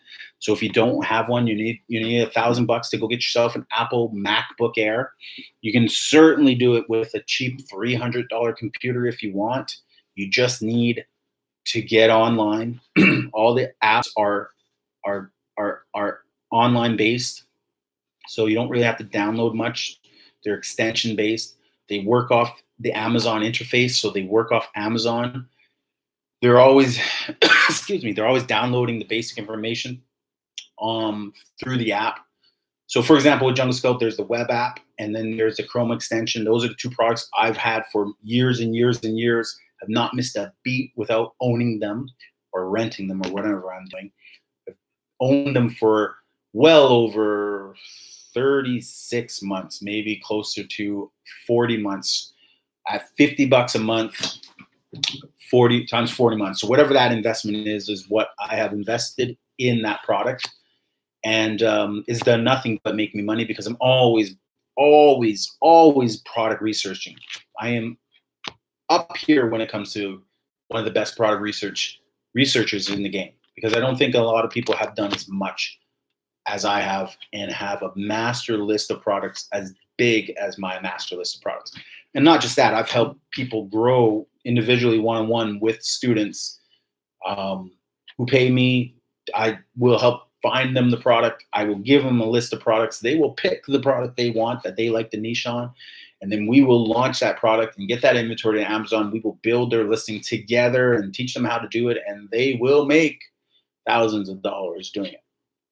Again, if you want a product like my very first one, I did $100,000 on one product in sales in its first year, then you're going to need to go the private label route that we're talking about. And you're going to want to buy products from and import products and Like, is saying China a bad thing? No, it shouldn't be a bad thing. But you don't want to import products from China or wherever. I do most of my imports from China.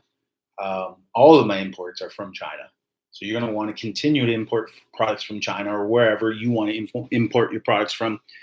And that's the tool you're going to need. That's your tool bag. That's your drill. That's your hammer. Okay. So we go back to step 5, which is sourcing the products. Once you've found the products that you're buying, retail arbitrage or online, you're going to source it. You're going to buy it. You got to make sure that you are eligible to sell those products. You have to make sure that you're eligible to sell those products. Therefore, if you're doing private label, you got to create the listings first for those products and make sure that your listing is created and you're eligible to sell it. Then you're going to go source that product. Then you're going to do a shipping plan to get that inventory to Amazon. Okay, whether it's your retail arbitrage inventory or it's your import inventory, your own brand, your private label product. Then step 6 is you're going to establish your brands. You're now going to start to establish the brands that you sell. What kind of brands do you sell in retail arbitrage? Are you doing books? Private label, what is your brand? What are you going to call your brand? What is the brand of your products going to be?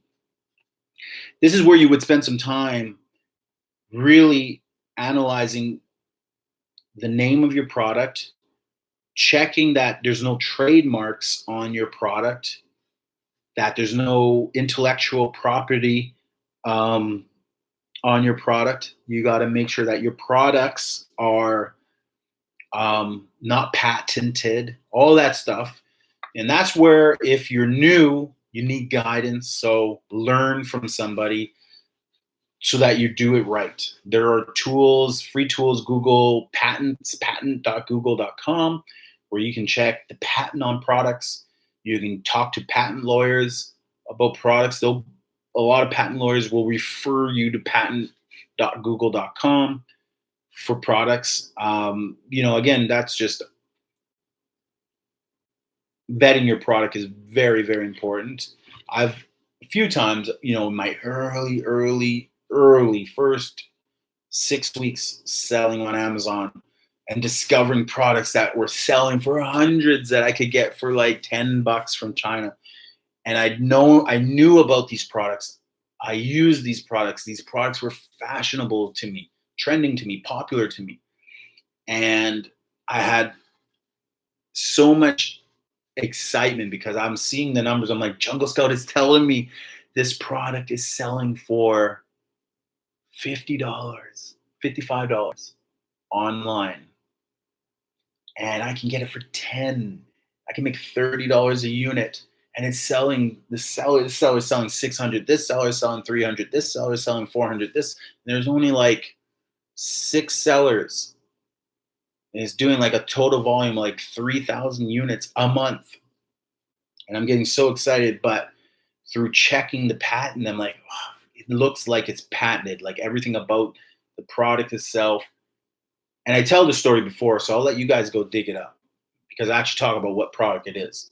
But I don't want to go too deep because they will take me on a 2-hour tour. Fashion's always been near to my heart. Branding has been near to my heart. When I was 17 years old,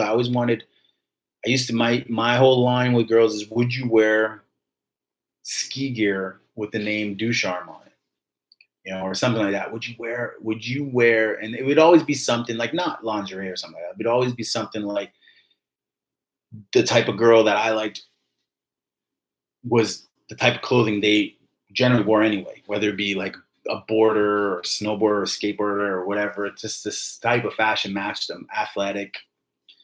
I would always say, what would you wear? Would you wear something with the name Chris on it or with the name Ducharme on it, blah, blah, blah. That would be my thing.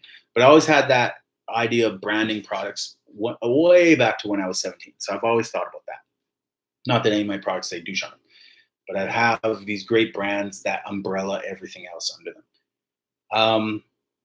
But sourcing product, once you source your inventory and once you're using the tools and get your inventory, you check for patents. I ultimately never launched that product that I was so excited about, so fired up about, and I knew I would make a killing. I didn't launch it, and I'm glad I didn't launch it because it was a patented product. I'm certain it was. I'm certain there was a whole trademark on the whole product. And I just didn't want to be that guy who got friggin' taken out by the patent police because I launched the product and just ended my entire. So, I ultimately calculated my risk, and it says too risky to do this product because of the likelihood of it being patented. And I moved on to that next product. And anyways, months later, I always kept an eye on it, and it was killing it. Prices were fluctuating. And then eventually what happened is it went from 5 or 6 sellers to like 15 different sellers. And I'm like, it's probably a patent that, it's probably a product that, look, they owned the niche, they killed the niche, they killed it in the niche. They did really well in the niche for themselves. And I know they're not just opening the patent up to 15 other sellers. It just became saturated, kind of, with a volume of sellers. So ultimately, I think had I launched in there, I probably would have been safe. But I'm just glad I didn't. I just didn't think that it was the right risk to take earlier on in my Amazon business. Eventually, leading up to the product that I did launch, that did end up doing a tremendous amount of volume, and ultimately launched my brand. So coming up with that brand, establishing a brand. My brand is as a lot of people know, is a brand that I pretty much put everything that I do under in variety of different fashions, like Nike this, Nike that, Nike this, Nike that. I have the brand, and it's everything that I do. Okay, in every niche that I do. If I were to launch this toy, it'd be this toy, something like toys, and my brand.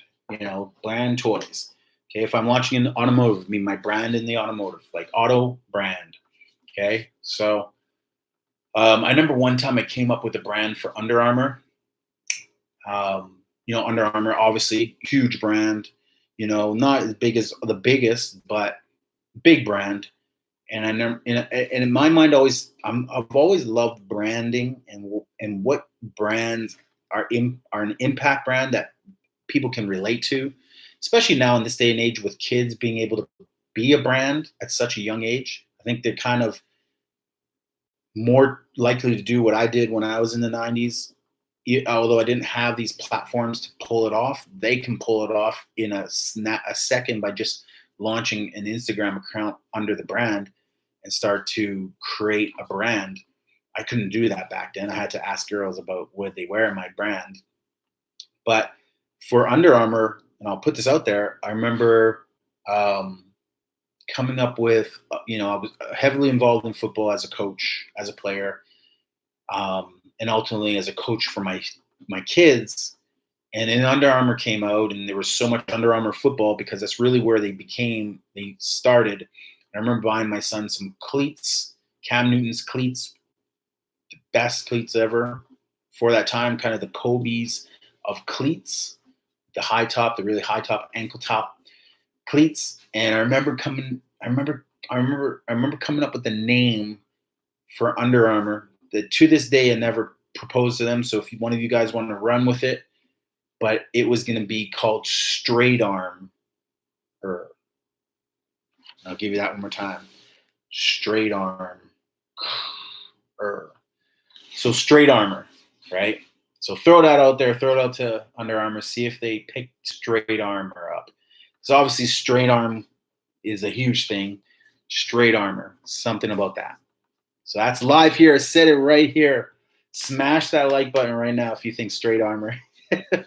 Anyway, my brands are unique in that way, is that they connect the dots. They connect dots.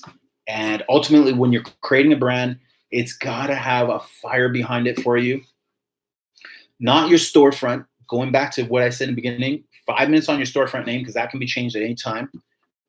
But your brand of your products should be important. You can change them, but branding can cost you time and money. Okay. So once you get that brand going, the shorter, the better. Obviously, Nike, four letters, Adidas, 6 letters, you know, Under Armour, that's whatever it is, 10 letters, but it's just quick. UnderArmour.com, Nike.com, Adidas.com, Fila.com, um, GE, right? 2 letters. Your brand can be 3 letters, or it can be 3 sets of 3 letters or something, but just think hard and heavy about your brand. Connect it. Create a connection with your brand. Create a story behind your brand, a personal story. Go through your own personal stories. That's what I like to do. Go through my own history, go through my own personal stories, and see if any of those words and the stories that I tell are a brand. Okay, it's a great way to talk about finding and building and creating a brand for your Amazon store. Is to tell stories and then maybe record the stories and then listen back and listen if there's a brand of the story that you told. Okay, that's the emotion behind the brand, and that's will be ultimately your brand story in the long run.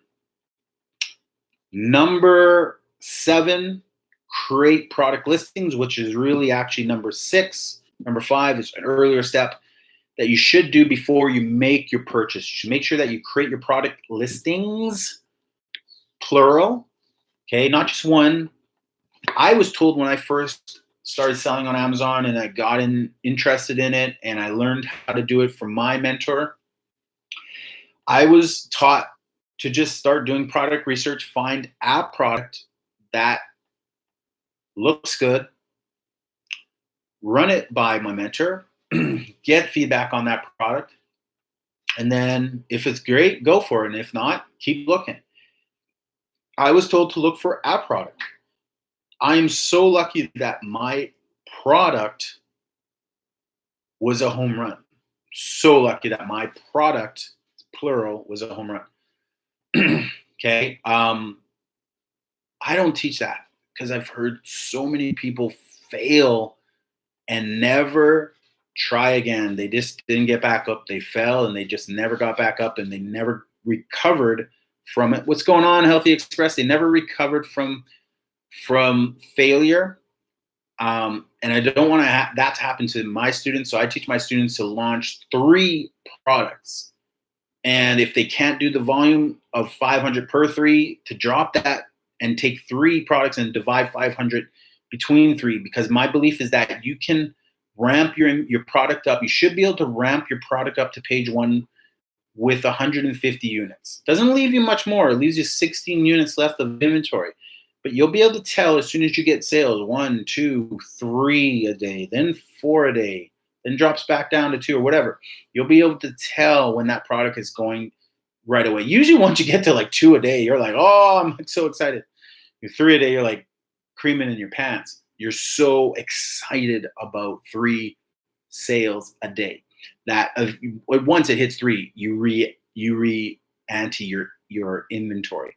So by taking 500 units, dividing it by over 3 product launch, find 3 products that will do that meet the criteria, that are home runs, that have low competition, that have high demand, that have a good price point, that the cost is good, that the profit is good, that the reviews are good, that the niche has demand, a hole in niche, that there's room for you on page 1. There's lots of criteria, and again, not to look, if you need mentorship, join the course. It's $100.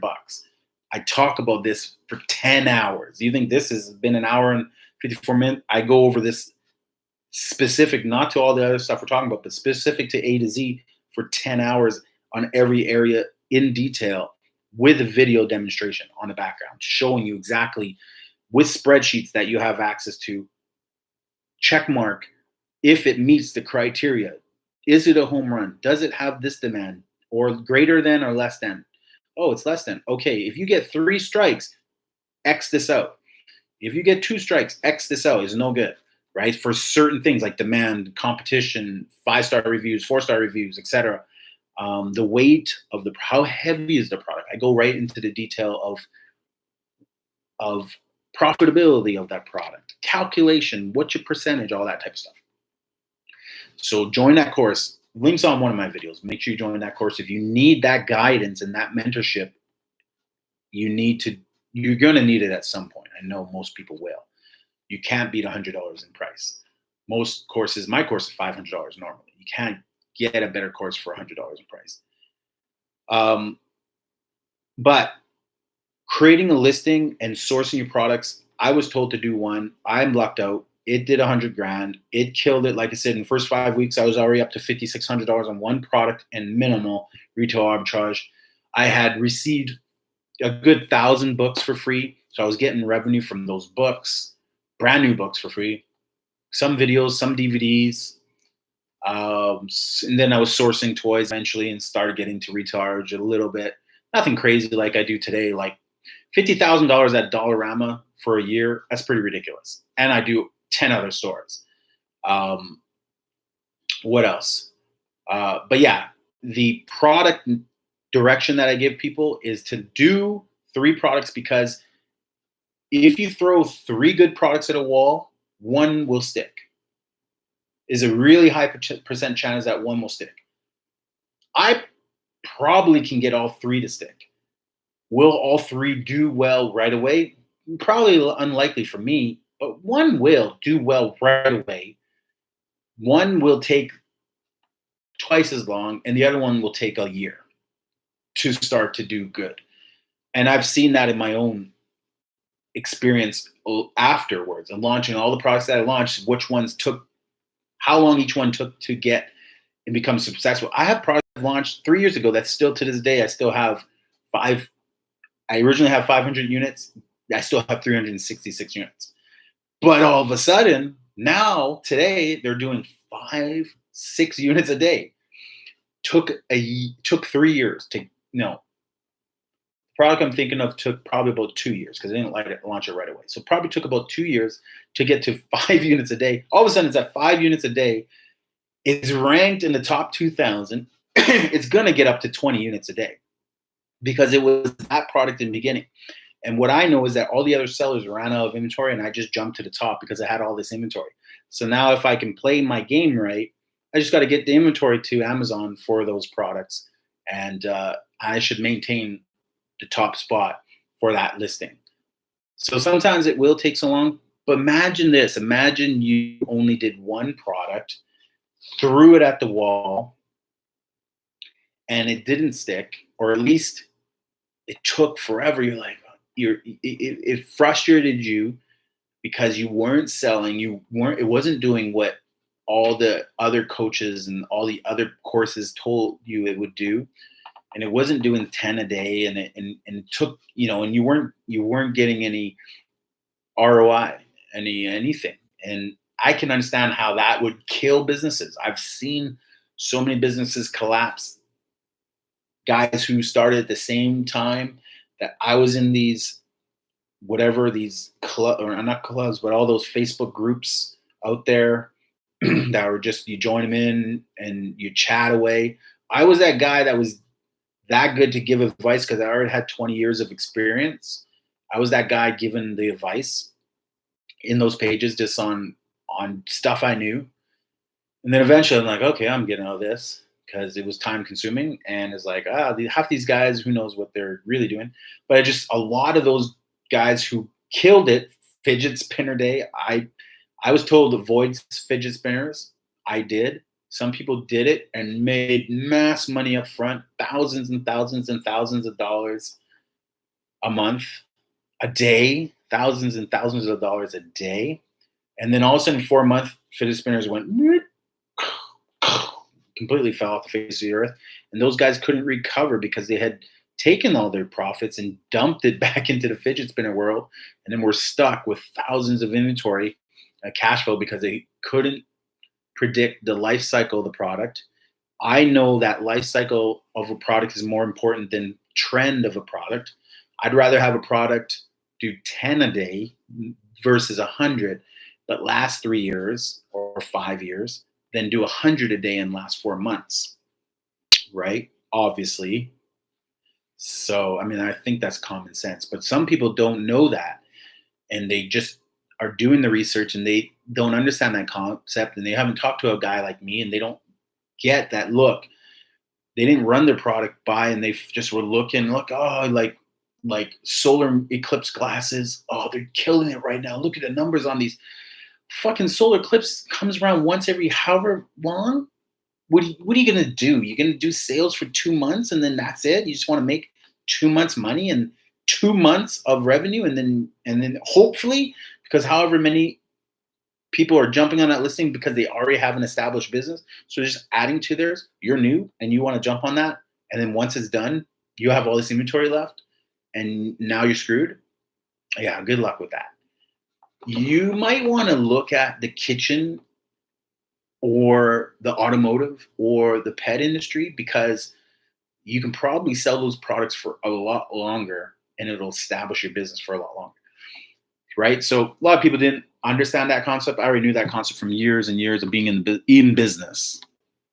Okay, your stores must be filled with products that people want, like treadmills have been great since they were invented.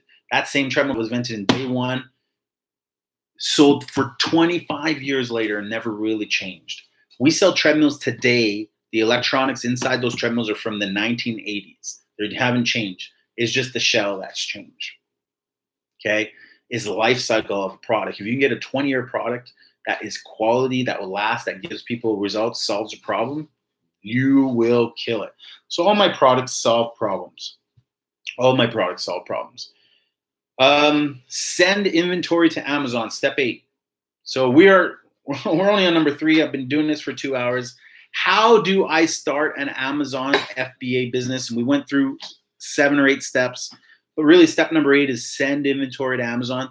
All these steps you should be able to do within the first 5 days. It should not take you longer than that. You should be able to establish all these steps, 9 of them, in the first 5 days. So your Amazon business probably could be up and running in 5 days. We're to the point where your products are at Amazon. Some people take up to 3 weeks to find a good product. I don't recommend you rush if you're doing private label, but if you're doing retail arbitrage, there should be no reason you can buy 100 products in one day from 1 or 2, 4 stores max. I mean, I can go into Walmart and get 100 products. Okay, I can take a new person. I can take Black Stack Tube to Seymour, to Dollarama, and probably show him 5 products, and he can get 100 units. We could probably in one day get 100 width and 2 of each deep if we wanted to in one day. It'd be pushing it, but we would hit the big stores. We'd hit my top 10, and we'd try to find 10 products in each store. Now, do you need to get 100? No. Listen, you don't need to get 100 products in the first day. You just got to get there. If your first shipment has 10 products, that's great. If it has 10 products and you have 2 or 3 of each, that's great. That's all you need. Send that shipment off. Done. You're now live. Okay? You are now live. You're in business. That's how you do it. Same with private label. You just got to source. You got to go through all things. You got to use the resources out there. It's not, if you're new and you don't have business experience, you must sign up for some sort of class. I would recommend one. It's taught by a guy. His name is Chris Ducharme. It's called Coach Chrispect's Amazon Selling Hustle. Google it. It's one of the top ones. First time that comes up. Coach Chrispect's Amazon Selling Hustle. Google it. It's step by step. It has a checklist. It has an action plan. You check the boxes when you're done. You follow along. It shows you videos how to do it every step along the way. Okay? And then you get to the part where you have to choose your products from that you're doing for your private label business. And you have a list of 10. You take that list, you can send it to me, or you can do it yourself. You can put it on the resource that comes with the course, and it is a calculator, a risk. I call it a risk calculator. And what it is you list your products on there, and you list the ASINs on there, and you list the details on the products on there, and then you fill in the blanks. What is the competition? How many sellers are on this listing? How much reviews are on this listing? How much does this product sell for? What is the cost that you can get it for? So then you need to go and check and source it.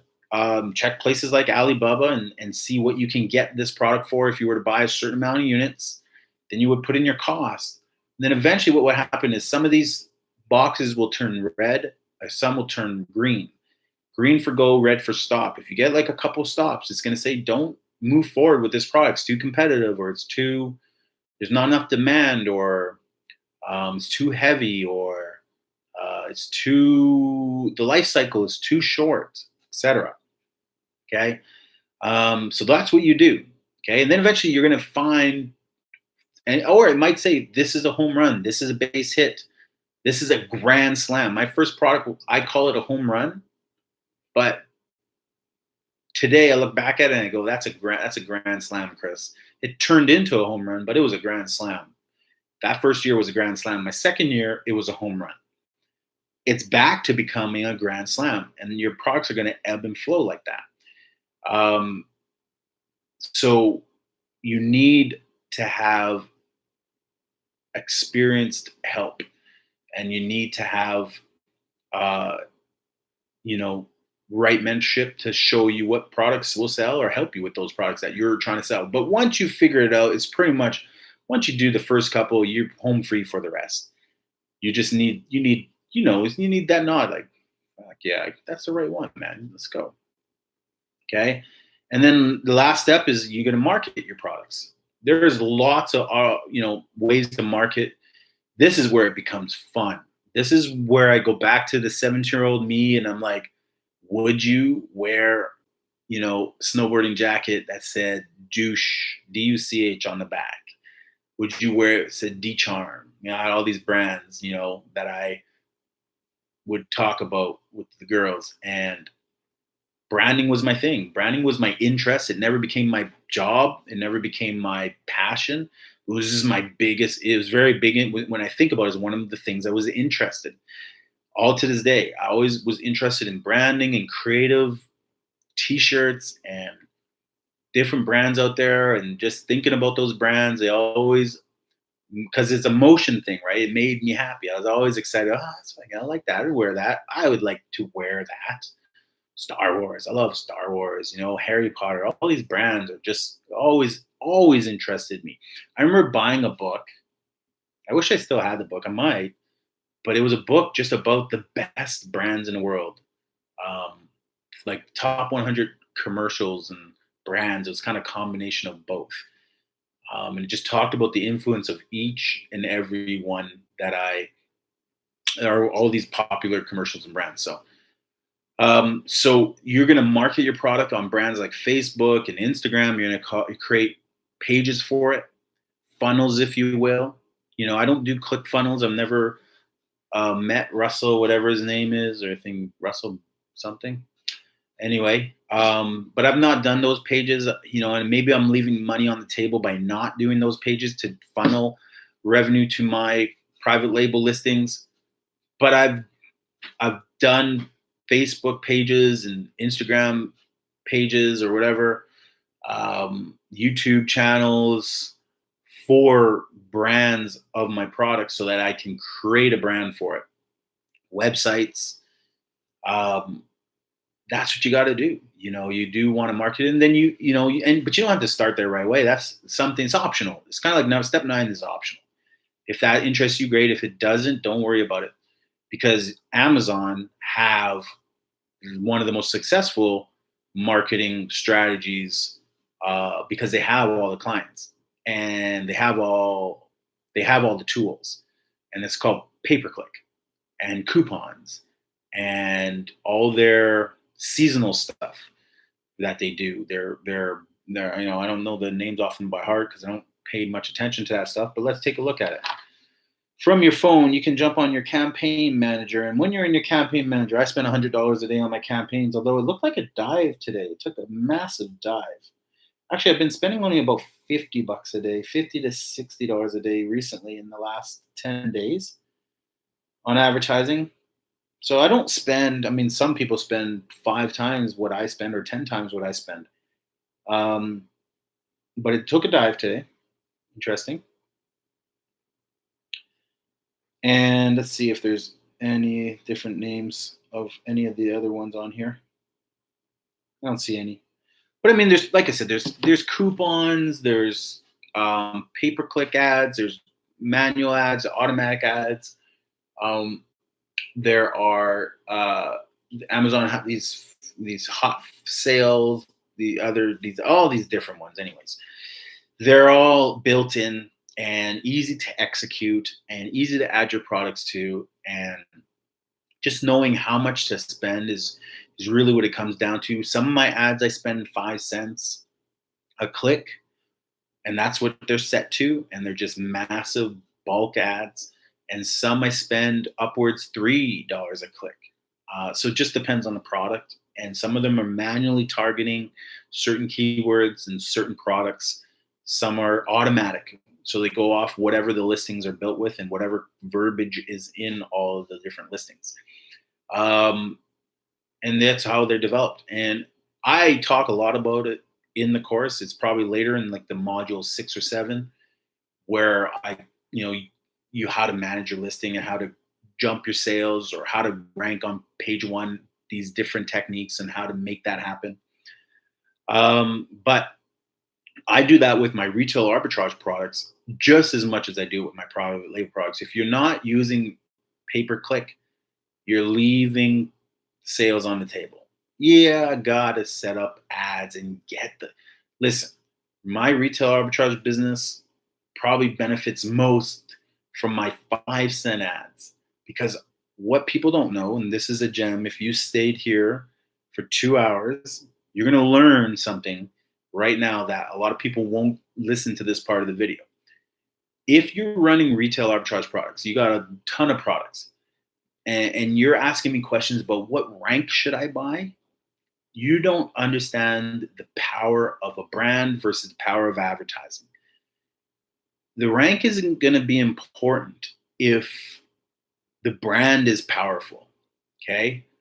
And what I mean by that is, if the brand is powerful, I'll take a brand by the name of Star Wars. Star Wars is a huge brand worldwide. Everybody knows what Star Wars is.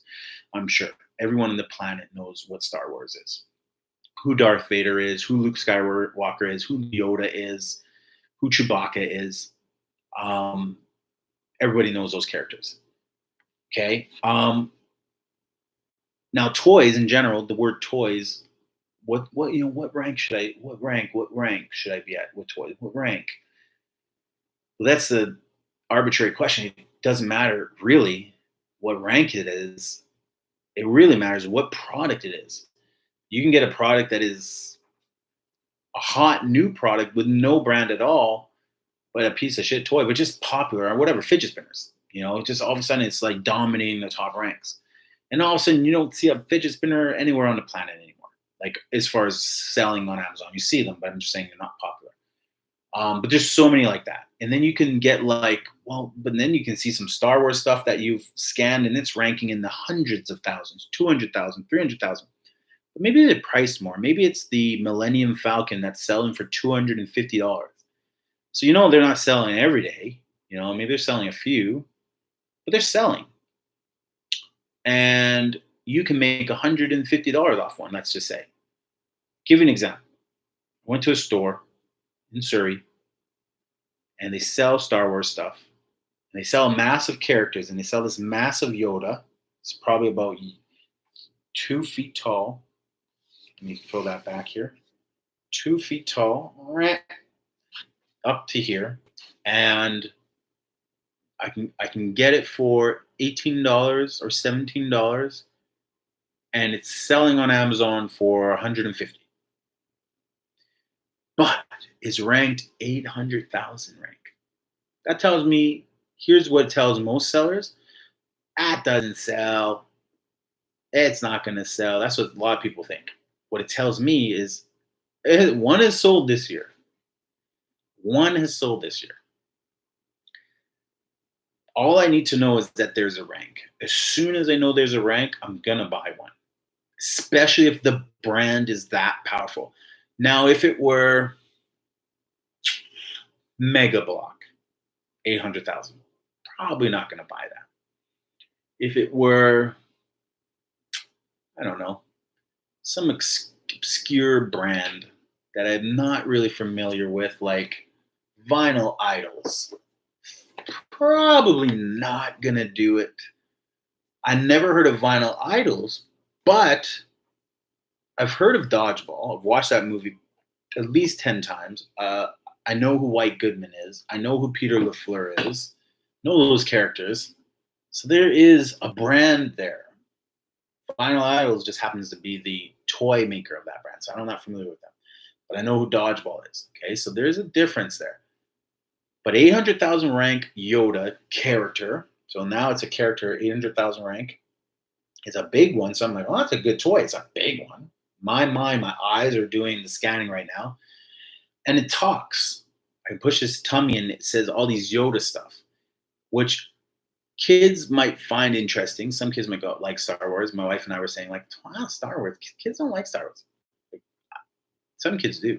Some kids really love Star Wars. But some adults, they really love Star Wars. They'll pay anything for that doll. They'll pay anything for that doll. So am I to ignore an 800,000 rank because it's 800,000?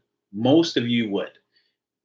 I don't. So that person who says, I think this, that, it's not going to do it.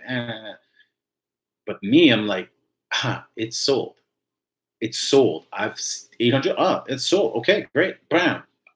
Right away, I know brand check, character check, what it does check, how big it is check, value check, nostalgia check. Someone's gonna buy it. How many can I get my hands on? I can get 2. Done. So now I'm gonna take those 2 products and I'm gonna put it on Amazon. But 800,000 rank. Now my only concern is how can I get this in front of people's eyes, and that's when you have to do marketing. Okay, and you don't have to be a genius. All you need to know is how to turn it on, how to put in a number like 5 cents. How many do you want to spend? 5 cents. How long do you want to go for? A week or forever? I don't care. What do you want? Automatic? Sure. Okay, that's it. Run ad. Soon as you do that, what happens is that product gets impressions all over Amazon, everywhere, being displayed in front of the eyes of everyone who's visited a Star Wars related topic, Googled it, watched a movie, bought something, read a comic book, whatever. You could probably 50 things. That impression is going to show up on all those computers with those cookies on there. It's going to be there. Probably talking about right now, and Siri is listening as I conversate. And I'll probably see a lot of Star Wars stuff in all of my social media tomorrow. I know I will, because that's what these social media microphones do. So marketing that product, as soon as I turn on a 5 cent ad, or as soon as you turn on a 5 cent ad on this popular brand that is ridiculously ranked, it's going to sell. What's the risk?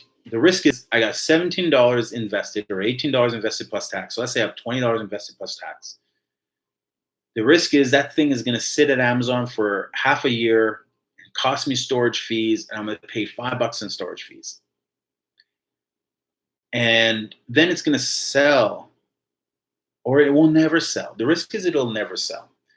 And after a year ago, do I want to keep this thing? I just paid long-term storage fees on this. I end up paying $12 for this one little product. Now I'm in for $32. Is it worth it to keep it there? And $12, I'm completely wrong, because that's not how much it's going to cost. It's going to cost probably about 25 cents a month. So it's not even going to cost anywhere near that.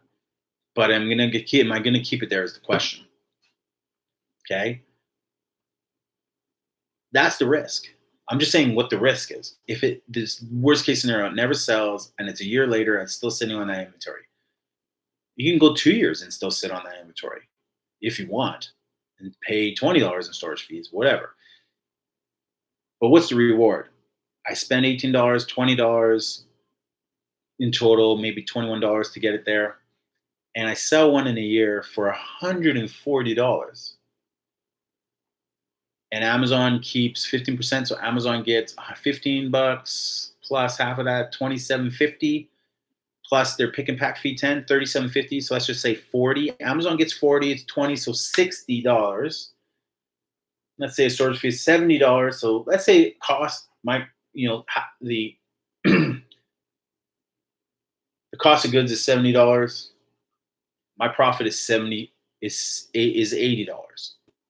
That's a pretty good return on my investment. Let's say I have to drop that price $40. Well, everything drops. The 15% commission drops. The pick and pack drops.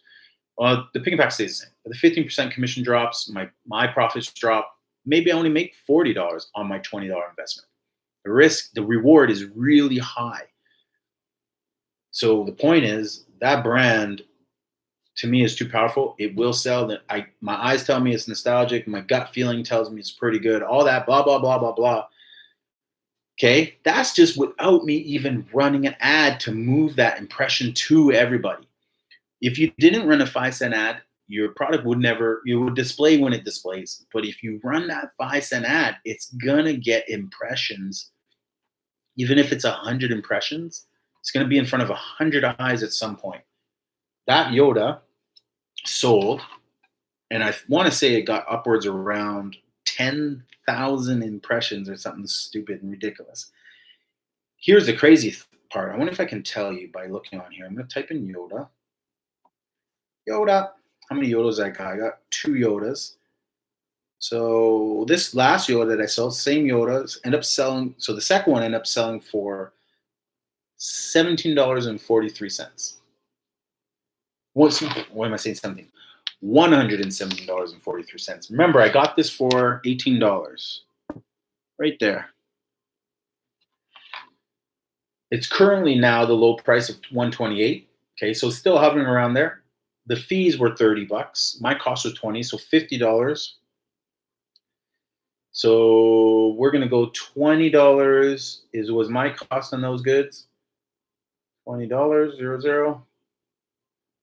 So the profit after fees and everything is $67. You can kind of see it at the bottom there. $67 right there. Right there. $67.47. So we sold 2 of them. Really, to be honest with you, they sold pretty fast. They both sold within 3 months. For $67 each. I can sell at the product I'm selling, because I just have fun selling and making 25 cents off, is going to take me a month to make 150. To make that money times 2, it's going to take me a month at selling 600 of them. But I can go buy one of each of these at $18 each. So $36 investment or $20, $40 investment, and turn around and make just under $140, and run an ad and actually probably sell that product. Well, a question. So the moral of the story is this: you can buy ranked stuff that is ranked really low, really high, hundreds of thousand rank, if the brands are there. If the brands are powerful, the product looks like, man, that's a good product. That's a crazy rank. That brand is good. That's gonna sell. Like you gotta vet that. You gotta know your stuff. The moral of the story is you gotta run your pay per click and market that product.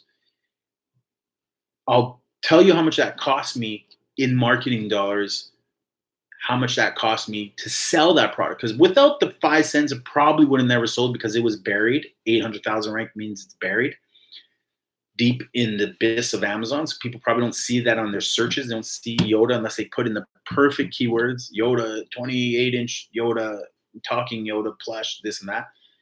And even then, it's probably pretty hard. But it cost me, I want to say it cost me like $1 in advertising, 20 clicks.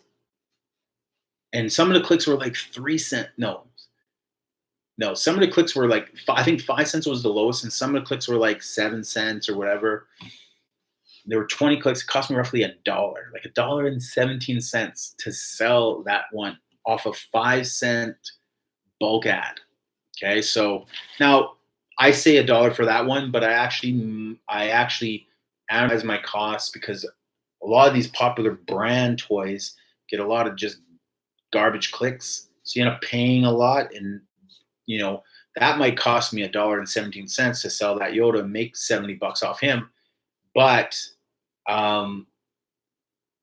another toy. Maybe I have a Lego, or maybe I have another product that is just a huge popular product, Minecraft, and people just search Minecraft by the drones, and ultimately they're click every Minecraft thing, and I'm spending $27 to sell a Minecraft product or a certain volume of Minecraft product. I've seen it. It's happened. And your ads allow you to turn off certain keywords so that even if people are searching it, if it happens to be a really popular one that's causing you a lot of loss, you can turn that keyword off. So again, you can learn how to do that. I teach how to do all that type of stuff in the course. Woo! 2 hours and 25 minutes. I feel like Joe Rogan talking to myself and all you guys. And actually, I respect you guys. It's 1 o'clock in the morning, and I started this game 2.5 hours ago. So around, what would be that, around 10:30? Yeah, 10:30. Thank you guys for hanging out with me. I'm going to go through 2 more here. Might as well. In this deep already. Said I was going to do all 5. I'm a man of my word.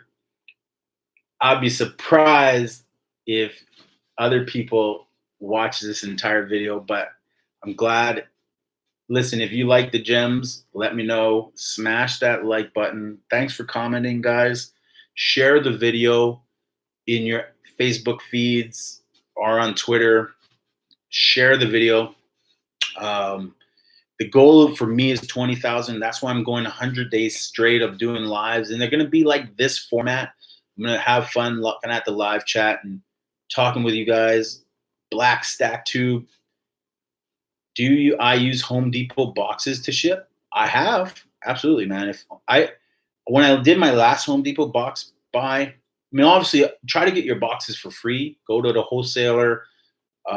Just wherever you can get free boxes, just pick them up, break them down, store them somewhere. But if you need to buy them, Home Depot is great. They're a little thinner, so I think they're $1.99 there. Go to Staples. Sometimes you can score medium-sized boxes at Staples for 99 cents. So there's a good place for boxes. I actually never even put boxes in, just sourcing these resources on my list. So that's a great question. But I actually source all my boxes from U-Haul. It's convenient. It's next door to my office. I just bought 10. They're $3, $3.50 a box. It's kind of expensive, but they're extra large. They're massive. If you've seen my Instagram photos, you would have seen they're pretty big. So we can fit 50 products in there. What's $3.50 divided by 50 products? Let's see. Cow. 3.5 divided by 50. 7 cents a unit. You can get that down to free. So just source your box for free if you can. Keep your boxes that come in. I should probably do a better job of keeping my money instead of spending it. If you come across places like Staples, check there every so often. You can get, once you see a sale like $1 a box, medium-sized box, a pretty good price, 99 cents or whatever it is. Buy up that mass inventory. Home Depot probably has a good price. I think they're $1.99, kind of in around there, maybe a little bit higher. And then just divide your amount that you can fit in that box by what the cost of the box is so that you can add that amount to your cost of goods. All right, number 4, is Amazon FBA still profitable in 2020? Well, I guess we kind of answered that question in this entire talk. Yes, it's profitable. It can be profitable. It hasn't changed profitability-wise. It really just depends, I guess, a lot on what niche you're selling in and what you're selling, what products you're selling. I've managed to maintain really good profits. I mean, if I'm sourcing inventory in 2020 today, obviously it's showing me what the profit I would make right now is going to be. So I'm not buying products to sell them in 1999 or 2019, doesn't matter. Buying products today to sell today or in the future. The profit obviously is going to be calculated before you buy the products. So that question is really just a moot point. It doesn't make any real sense. If you're in Amazon, you're sourcing products, you're obviously determining the profit well in advance before you choose the product. So Amazon can be profitable. It is profitable. Yes, it is profitable. Most Amazon sellers, some sit as high as 50% margins. 30% margins are great margins. Some are happy with 25% margins. Listen, some are happy with 20% margins. If you're in the wholesale industry, you're doing 20% margins, you're killing it. You probably can sit at 10% margins because you're wholesale, you're buying from wholesalers, you're doing volume, you're probably supported by a lot of product manufacturers and distributors, and are ultimately able to buy a certain volume product and it sells a certain volume a month. Wholesale is really where I think the profit is at its lowest, I would say. Knowing retail arbitrage as well as I do and talking to wholesalers, retail arbitrage, the profits are higher because usually you're buying stuff that's clearance, which is cheaper than the wholesale prices in a lot of cases. So you're able to sell them and make more money, but you're not able to get the volume in which you can get when you're doing wholesale and the access to the volume that you have access to when you're doing wholesale. So wholesale is generally a lower profit margin. Grocery is much lower. So it really, like, take Amazon Lit, for example. I honestly don't know what their margins are. I should probably ask them what their margins are, what their average profit margin is. I'd be curious to find out. But they're not as high as 8-figure Amazon seller. I guarantee you that. And they're both doing millions of dollars in revenue every year. But 8-figure Amazon seller does private label selling, and I'm sure his private label brands are the most profitable brands. And that's why I do private label. Is my private label products are the most profitable. I'm sourcing that inventory. I'm creating the package from scratch, packaging from scratch. I'm branding it. I'm creating a listing. I'm doing all that sweat equity. I have books for some of my products. I mean, I put a lot of value into my products to make sure that they get great reviews, that the customer service is there all the time. I don't currently have any virtual assistants or anything like that. I have real assistants. But that's an area I'm looking at to grow and leverage my business. But private label is that I manage the entire business from 6 p.m. to 2 a.m. Whenever I feel like it. And I probably currently, right now, with the volume of private label products that I have, I currently probably spend upwards 7 hours a month on my private label products in total to manage my current private label listings.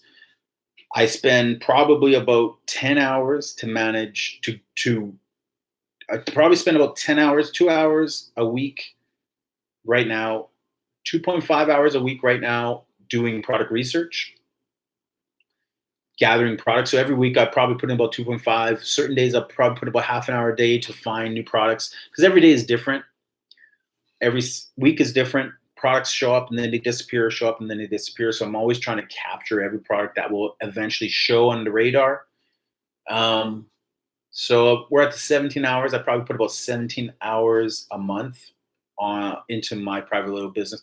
And then when I'm changing my inventory or adding inventory, again, it's probably another 15 minutes, times probably about, I always have to add about 6 units of inventory. So about an hour and a half more into buying more inventory, having some conversations, getting some products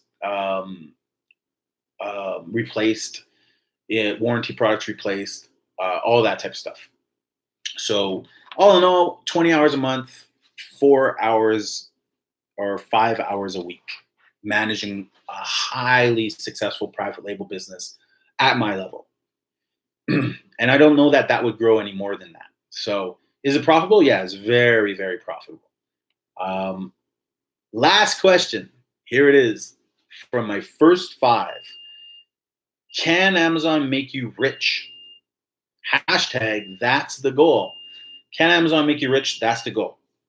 Well, define richness.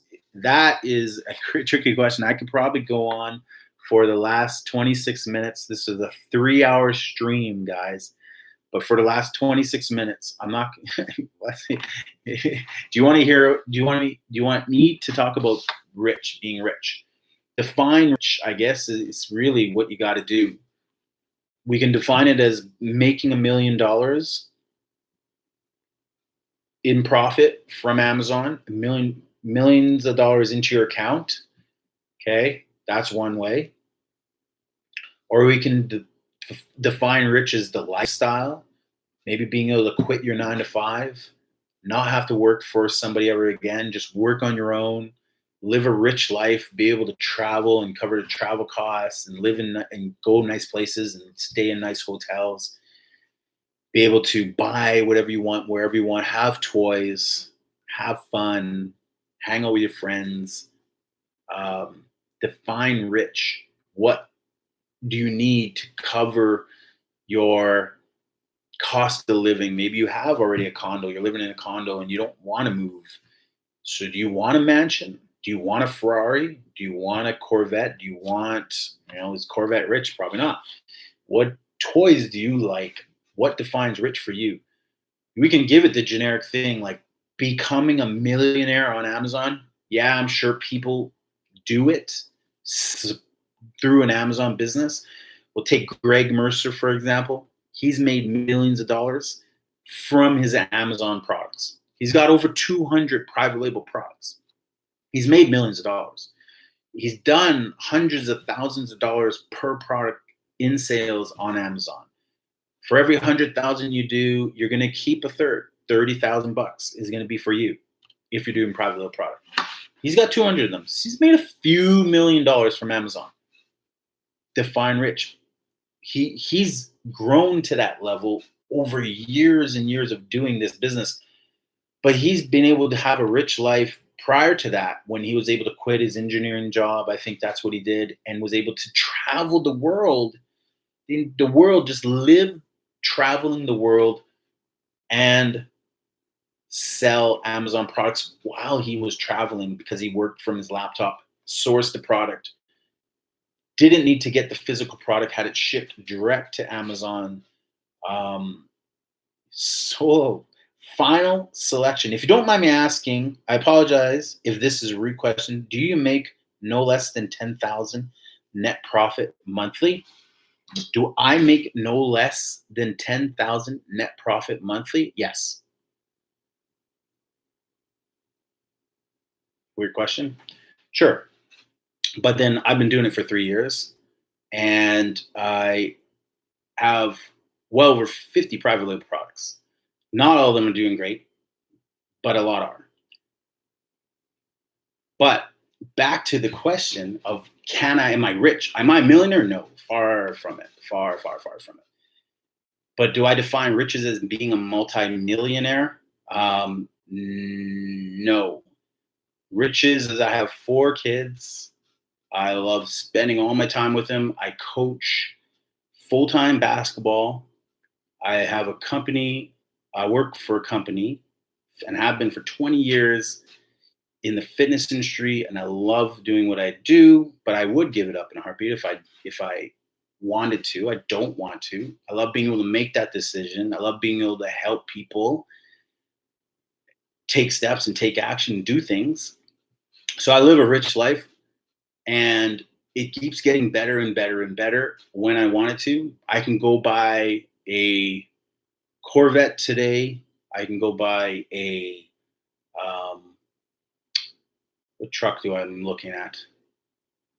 What truck was I looking at the other day? So I don't even know. I don't pay attention to that stuff, so I don't really define it. I love Corvettes. I don't like, Hurricanes or whatever they're called. Lamborghinis, not my thing. Cool car. Ferraris, cool car. Nah, I like Corvettes. So I'm interested. I can go buy one. But do I want one of those 2-seater? No. Like, what defines rich? Well, some people just want to be filthy rich. I get it. But in order to be that, like I said yesterday, in yesterday's live, you have to acquire 3 income streams minimum to get wealth. Okay. There are 7 that I planted on there. Investment income streams is, you know, you have to decide where you want your money to flow in. Passive income. Do you want to work for your income? What do you want to do? Okay. I'd love to be able to teach 100,000 people something that is valuable to them, that they would pay me $100 to teach them that, so that they can go on to make $50,000 a year and quit their job. Listen, if I launched one product and it did $100,000 a year and I made 40,000 from that product, I'm sure that you can do the same exact thing on Amazon. Amazon has billions of dollars and millions of customers shopping online. There is a lot of room for people to find products that are valuable, that people need, that solve a problem that people want and want every day and want multiples every day. Listen, right now we're in COVID-19. There are so many products that people need and want. You don't have to price gouge people for anything. You just have to find the problem and solve it. You got to get the inventory out to Amazon. You got to be able to source it cheap and then send it to Amazon, and it will sell. Right now, things are 5 times the volume. Is it profitable? Right now, it's 5 times more profitable than it was March 1st. Right now, everyone is selling 3 times what they did of products that are in demand right now. They're selling 3 times the volume, 5 times the volume. If you're selling fitness equipment, you probably sold out. You probably ran out of inventory. If you're selling tubing, bands, resistance balls, BOSU balls, anything, you're out. People are buying 3-pound rubber hex dumbbells from us. They're buying them in bulk from our store. They're buying 20, 30 for them, and then they're reselling them. They're price gouging people. They're reselling 3-pound rubber hex dumbbells for $40 that are $6 each. They're doing that. So, yeah, no, I have a 9 to 5 that I go and work. Sometimes I'll work 4 days a week. Sometimes I'll show up at noon, leave at 4. Sometimes I'll show up at 8, leave at 8. When I want. Sometimes I have to do big tasks. Sometimes I have to do little tasks. Sometimes I don't have to do anything at all. But I've been with the company for decades, and I enjoy what I do. I enjoy the staff that I have and the team that I have. Then I come home and I hang out on YouTube or hang out with my kids, and I do what I do with my kids, and I play and I coach senior girls basketball. Riches to me is different. But do I want millions of dollars? Absolutely. Do I want millions of dollars? Absolutely. I would love to have millions of dollars in my account. I'm sure you would too. And that is the goal. And because ultimately for me, it's about leaving a legacy for my kids, and also being able to create that same legacy for my kids. I got 4 of them. So I got some older ones that I'd love to be able to buy things and do things for, go travel the world with. And then I got young one, I got 7 to 9-year-old that I would love to do the exact same things with. And I want to be around to be able to do that type of stuff. Michael says, what is my 9 to 5? My 9 to 5 is in the fitness industry. I've been working in the fitness industry for since 1997, so 23 years. I thought I worked for Amazon full time and quit my job. Nope. Never said that. I don't think I've ever said that. That's not true. I work so again, go watch my YouTube channel. You'll see the videos every month. Sometimes I do 5 a month. Sometimes I do 3. So I make a lot of money doing what I do in the fitness industry. Essentially an executive in that industry. I'm the right-hand man to the owner of the company. I do a lot for the company in every area possible for that company. There's only 3 or 4 of us who are at that level with this company, and we share a very good relationship and have part ownership in some of the company. Okay, I don't want to give that up. Never did. I grew up in that company. We're like family, so it's a great company to work for, and I've been there forever. And I might leave one day. Who knows? But I'm young. I'm 44 years old, and I have 4 kids. I coach full time, a senior girls basketball team here. I have 4 kids. I coach my grade 9 rep team uh, full time. That's like whatever that is. Full time, as in like 2, 4, 6 hours a week kind of thing. Plus planning. Same for the senior girls, 10 hours a week plus planning. So I divide my time up where I want to put that time. But if you go back to my videos, I've always said I have not quit my 9 to 5. I will continue to do my 9 to 5 for as long as I want to do my 9 to 5. That's it. But I did say this as soon as we could, which was literally 6 months. 6 months after we started, my wife quit. She stopped working. She didn't need to work anymore, so she quit her 9 to 5. And I've said this to people: if you can be a hero for someone, you should be that hero for your spouse. This is why you got married, isn't it? You didn't get married to force her to work somewhere from 9 to 5, and she actually worked the opposite 9 to 5 of mine, 9 at night till 5 in the morning kind of thing. I would work 9 a.m. till 5 p.m. So we never see each other for the first decade of our life together. 20 years, maybe. No, not 20 years together, but it was probably about 15 years together that we did that insane, so that we didn't have people raising our kids. We wanted to raise our kids. And she, 3 years ago, quit her job, never looked back, has never gone back. And now she gets to take care of her parents. She's out there when she wants. They're across the street from us. And they're in their 80s. So she gets to make sure they're great and taken care of. And she watches our kids. So while our kids are in school, obviously right now, no children are going to school. She's homeschooling them. She's there. I take off to work. I go do my thing. I'm out. I'm about. I need that. I couldn't be a guy who stays home. I couldn't be that guy. I would go stir crazy. If we got shut down, which we didn't, we're very essential. Maybe we're not. I don't know, but people want fitness because everything fitness related was shut down for them. So we were very busy, and we are very busy. No, we don't homeschool. Our kids go to public school until they get to high school, and then they go to private school. Except for my older daughter went to public school, but my older son went to private school, and they all went to public school for elementary, right? So none of that.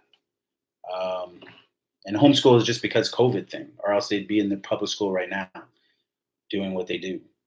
But for me, it's about just leaving them wealth and leaving them a legacy. We don't live an extravagant lifestyle. I ain't going out and buying Lamborghinis and all that type of stuff. I ain't spending my money. I can't even go to have a nice steak dinner right now. I take my money, I put that stuff away, and I keep that stuff for, my whole goal is I never grew up rich. I grew up poorer than everybody. I guarantee you in this video. Guarantee you no one's had my upbringing. I guarantee you that's a story for itself. That's a whole movie for itself. But we weren't wealthy, we weren't rich, and we're a single mom and that whole thing. And I've lived in 25. I've gone over to more than 25 different schools in my life, from grade 1 all the way through whatever is kindergarten all the way through to high school. There's no stability. I lived in 2 provinces, back and forth every 5 years for my entire life. And so net wealth was never a thing. So it depends on where you were and where your next level is, or what you consider rich. But if we're going to define rich as $1 million, I purely believe you can make $1 million selling on Amazon. Absolutely believe it. I absolutely believe it.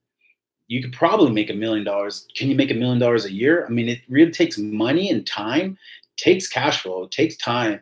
It takes risk. It takes that Greg Mercer attitude to grow your business. Grow your inventory.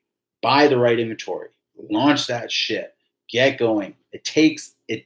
You're not going to do it if you're not moving. That's for sure. But absolutely, I'm sure there are many, many millionaires right now who sell on Amazon. I don't pay attention to that stuff. I'm not asking that question, but I know it's possible. And I already see it for myself in achieving $1 million in profit mark. I see that for myself. Like I said, students of mine who just watch my videos and have launched products are already at $600,000, $1 million in revenue A million divided by three, that's 300,000. You don't think they can duplicate? The word of the day is duplicate what they've done in 18 months or 24 months, and in 6 years get to $1 million profit? You don't think that's the case? Pretty sure they can. In fact, I'll guarantee it. I'd be willing to put up $10,000 to anyone who doesn't think that I can have a student hit $1 million in profit in 3 years. But you got to be willing to lose the $10,000 to me. It's not a matter of if, it's just a matter of putting it out to people like yourself who are watching this and saying you're going to do it, and then being embarrassed if you don't achieve it, because that's the steps you need to take. You need to set yourself up for failure and then commit to it and be embarrassed, ashamed of yourself if you don't pull it off, because that's what's going to make it happen. So $1 million, yeah, that's no problem. Sustaining it, here's why multimillionaires don't just do one stream of income. Because Amazon anytime can go and pull the cord on your business and end your business for you. And if that's the only stream of income you have, why do I work my 9 to 5? Because I'm not gonna solo myself into one stream of business for anybody.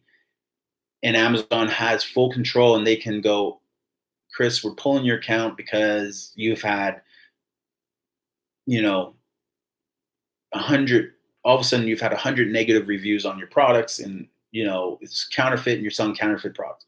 Like, the biggest thing going on right now, Amazon, is that sellers in Asia are attacking sellers like us and attacking their products with bad reviews, and Amazon's automated bots are shutting accounts down, pulling accounts, and forcing sellers like us to prove our authenticity of our products and our brands that we create, all because some asshole, and most of them are in China, and I'm married to an Asian girl, so it doesn't matter.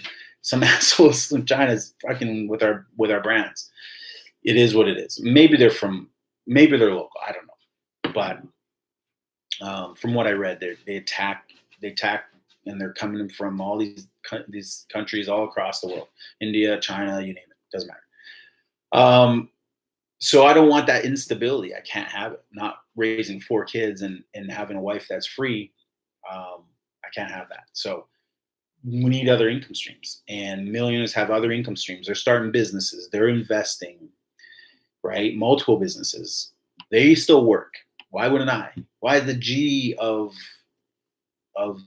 why is the president of G or the CEO of G the COG? And he has investments, and he has a portfolio, and he probably has a few businesses. But why is he still the CEO or the COO, the director of operations, whatever the case may be? Why are they still in their positions? Because they got to have that stability. That revenue coming in is important. It might be your goal to quit your job and never have to work again. It wasn't my goal. It was never my goal. Okay, so and not shooting one's goals down. If that's your goal, man, just go for it. But find stability. How else can you generate revenue? What other income streams and businesses do you have? Do you have an eBay store and an Amazon store and a Shopify store? Do you have all three? All your products on all of those storefronts? Make that happen. Serious about your business. So if you're going to go there, you're going to have to really put in the extra time and effort to grow on all of the platforms. YouTube channel, I'd love for this YouTube channel to grow as big as some of my peers' channels have grown, but I have never put in the investment. I'm going to do it now. I'm going to put in this value in. Again, guys, I got 200 topics, and it's going to be 300. And at 5 a day, maybe it's 1 a day, maybe it's not 3 hours, maybe it's an hour. It's going to be 100 straight days of Let's Talk, you and me. And thanks, you guys, for chatting with me. This is great. That's great. Appreciate it. Tomorrow, we're going to talk about how to do Amazon FBA. I'm going to give you guys a tutorial. Okay, so I'm going to give you a little more in depth on how to do Amazon FBA. fulfillment by Amazon. I don't do fulfillment by merchant, so I'm not going to talk about fulfillment by merchant. Okay. I want you guys to leverage your time so that you have time to do whatever it is you want. Work your 9 to 5, make money while you sleep, bring in that cash flow while you're sleeping, so that when you wake up in the morning, you're like me and you got $2,000 already in sales, and you just woke up, and then at the end of the day, you're at 6,000 in sales or something like that, or maybe it's more. Maybe you're at 10,000. Maybe you wake up and you got $200 in sales, and by the end of the day, you're at 1,000 or 500 or 400. It doesn't matter. The point is that you've created an income stream that is working while you're sleeping. Okay. Why are Amazon fees so high, or why are my Amazon fees so high? That was a question I got. So we'll look into Amazon fees and we'll talk about the pros and cons of Amazon fees. And that's where I'll talk about FBM versus FBA, fulfillment by merchant. You're shipping it versus Amazon. And I'll explain why fees are so important. You can't do it justice if you don't hit the points that I'm going to hit tomorrow. How do I start an Amazon FBA business, which I already explained. Did I say this twice? No, that's the same one. How do I start an Amazon FBA business? And then I said, how do I start an Amazon FBA business? So I'm going to skip that one. Why are my Amazon fees so high? How do I start an Amazon FBA business? So number 9 is off. What sells the most on Amazon? So I've shared 28 products on my Instagram. Well, I'm going to by the end of next week. You'll have 28 private label products I shared. So go check that out. Go follow me on Instagram, the Wise Guy on Instagram. What sells the most? Let's deep dive into what sells the most, and let's do one more topic tomorrow. I got 1, 2, 3. Let's do what sells fast on Amazon. So we'll talk about the stuff that I sell 20 of a day, 25 of a day, 50 a day. We'll talk about that stuff tomorrow. So tune in tomorrow, guys. Thanks for hanging out to me. It's 3 hours. Any questions before I go? We got 6 people on here. All of you 6 guys, each of you, can you smash that like button? Thank you. Appreciate that. Throw a question down if you have anything. 3 minutes, not even. You got 2.5 minutes left. Let me know. Hit me up. What do you got? I'll wait. Tell that 3 o'clock bell. Once that 3, it's like being in school right now. The 3 o'clock bell's coming. 3 o'clock bell's coming. I'm waiting for the teacher to let us go, and then I'm out of here. I gotta fix that one because I crossed out 2. So the tutorial we want to do tomorrow. Why are my Amazon fees so high tomorrow? What sells the most on Amazon? And what sells the fastest on Amazon? Smash that like button. Hit the subscribe button if you guys have yet to subscribe to my channel. And if you're interested in selling on Amazon, make sure you join my course, which is a mentorship course. You have full access to me. You can email me, contact me anytime. I reply usually within a minute. Worst case scenario, it's the next day, but I get all those to my phone, just like a phone call. And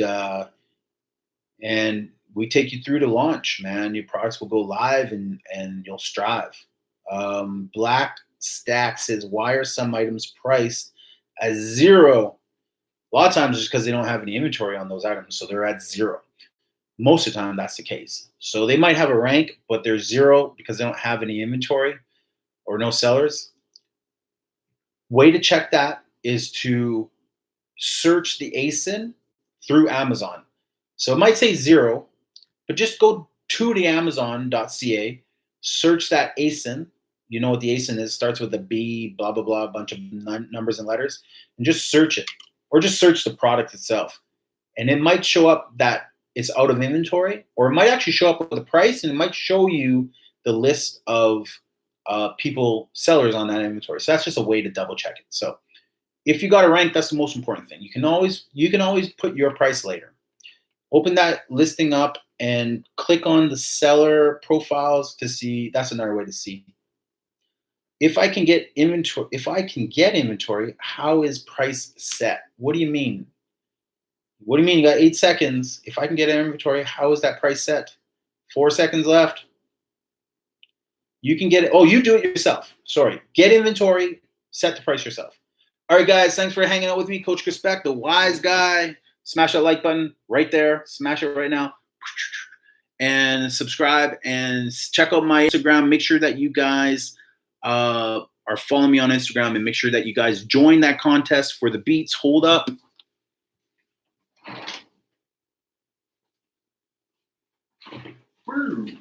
Bam. You want those? Brand new set of beats. $150. Luxury edition. Solo twos. You got to go leave a comment on your goals and how you guys achieve that.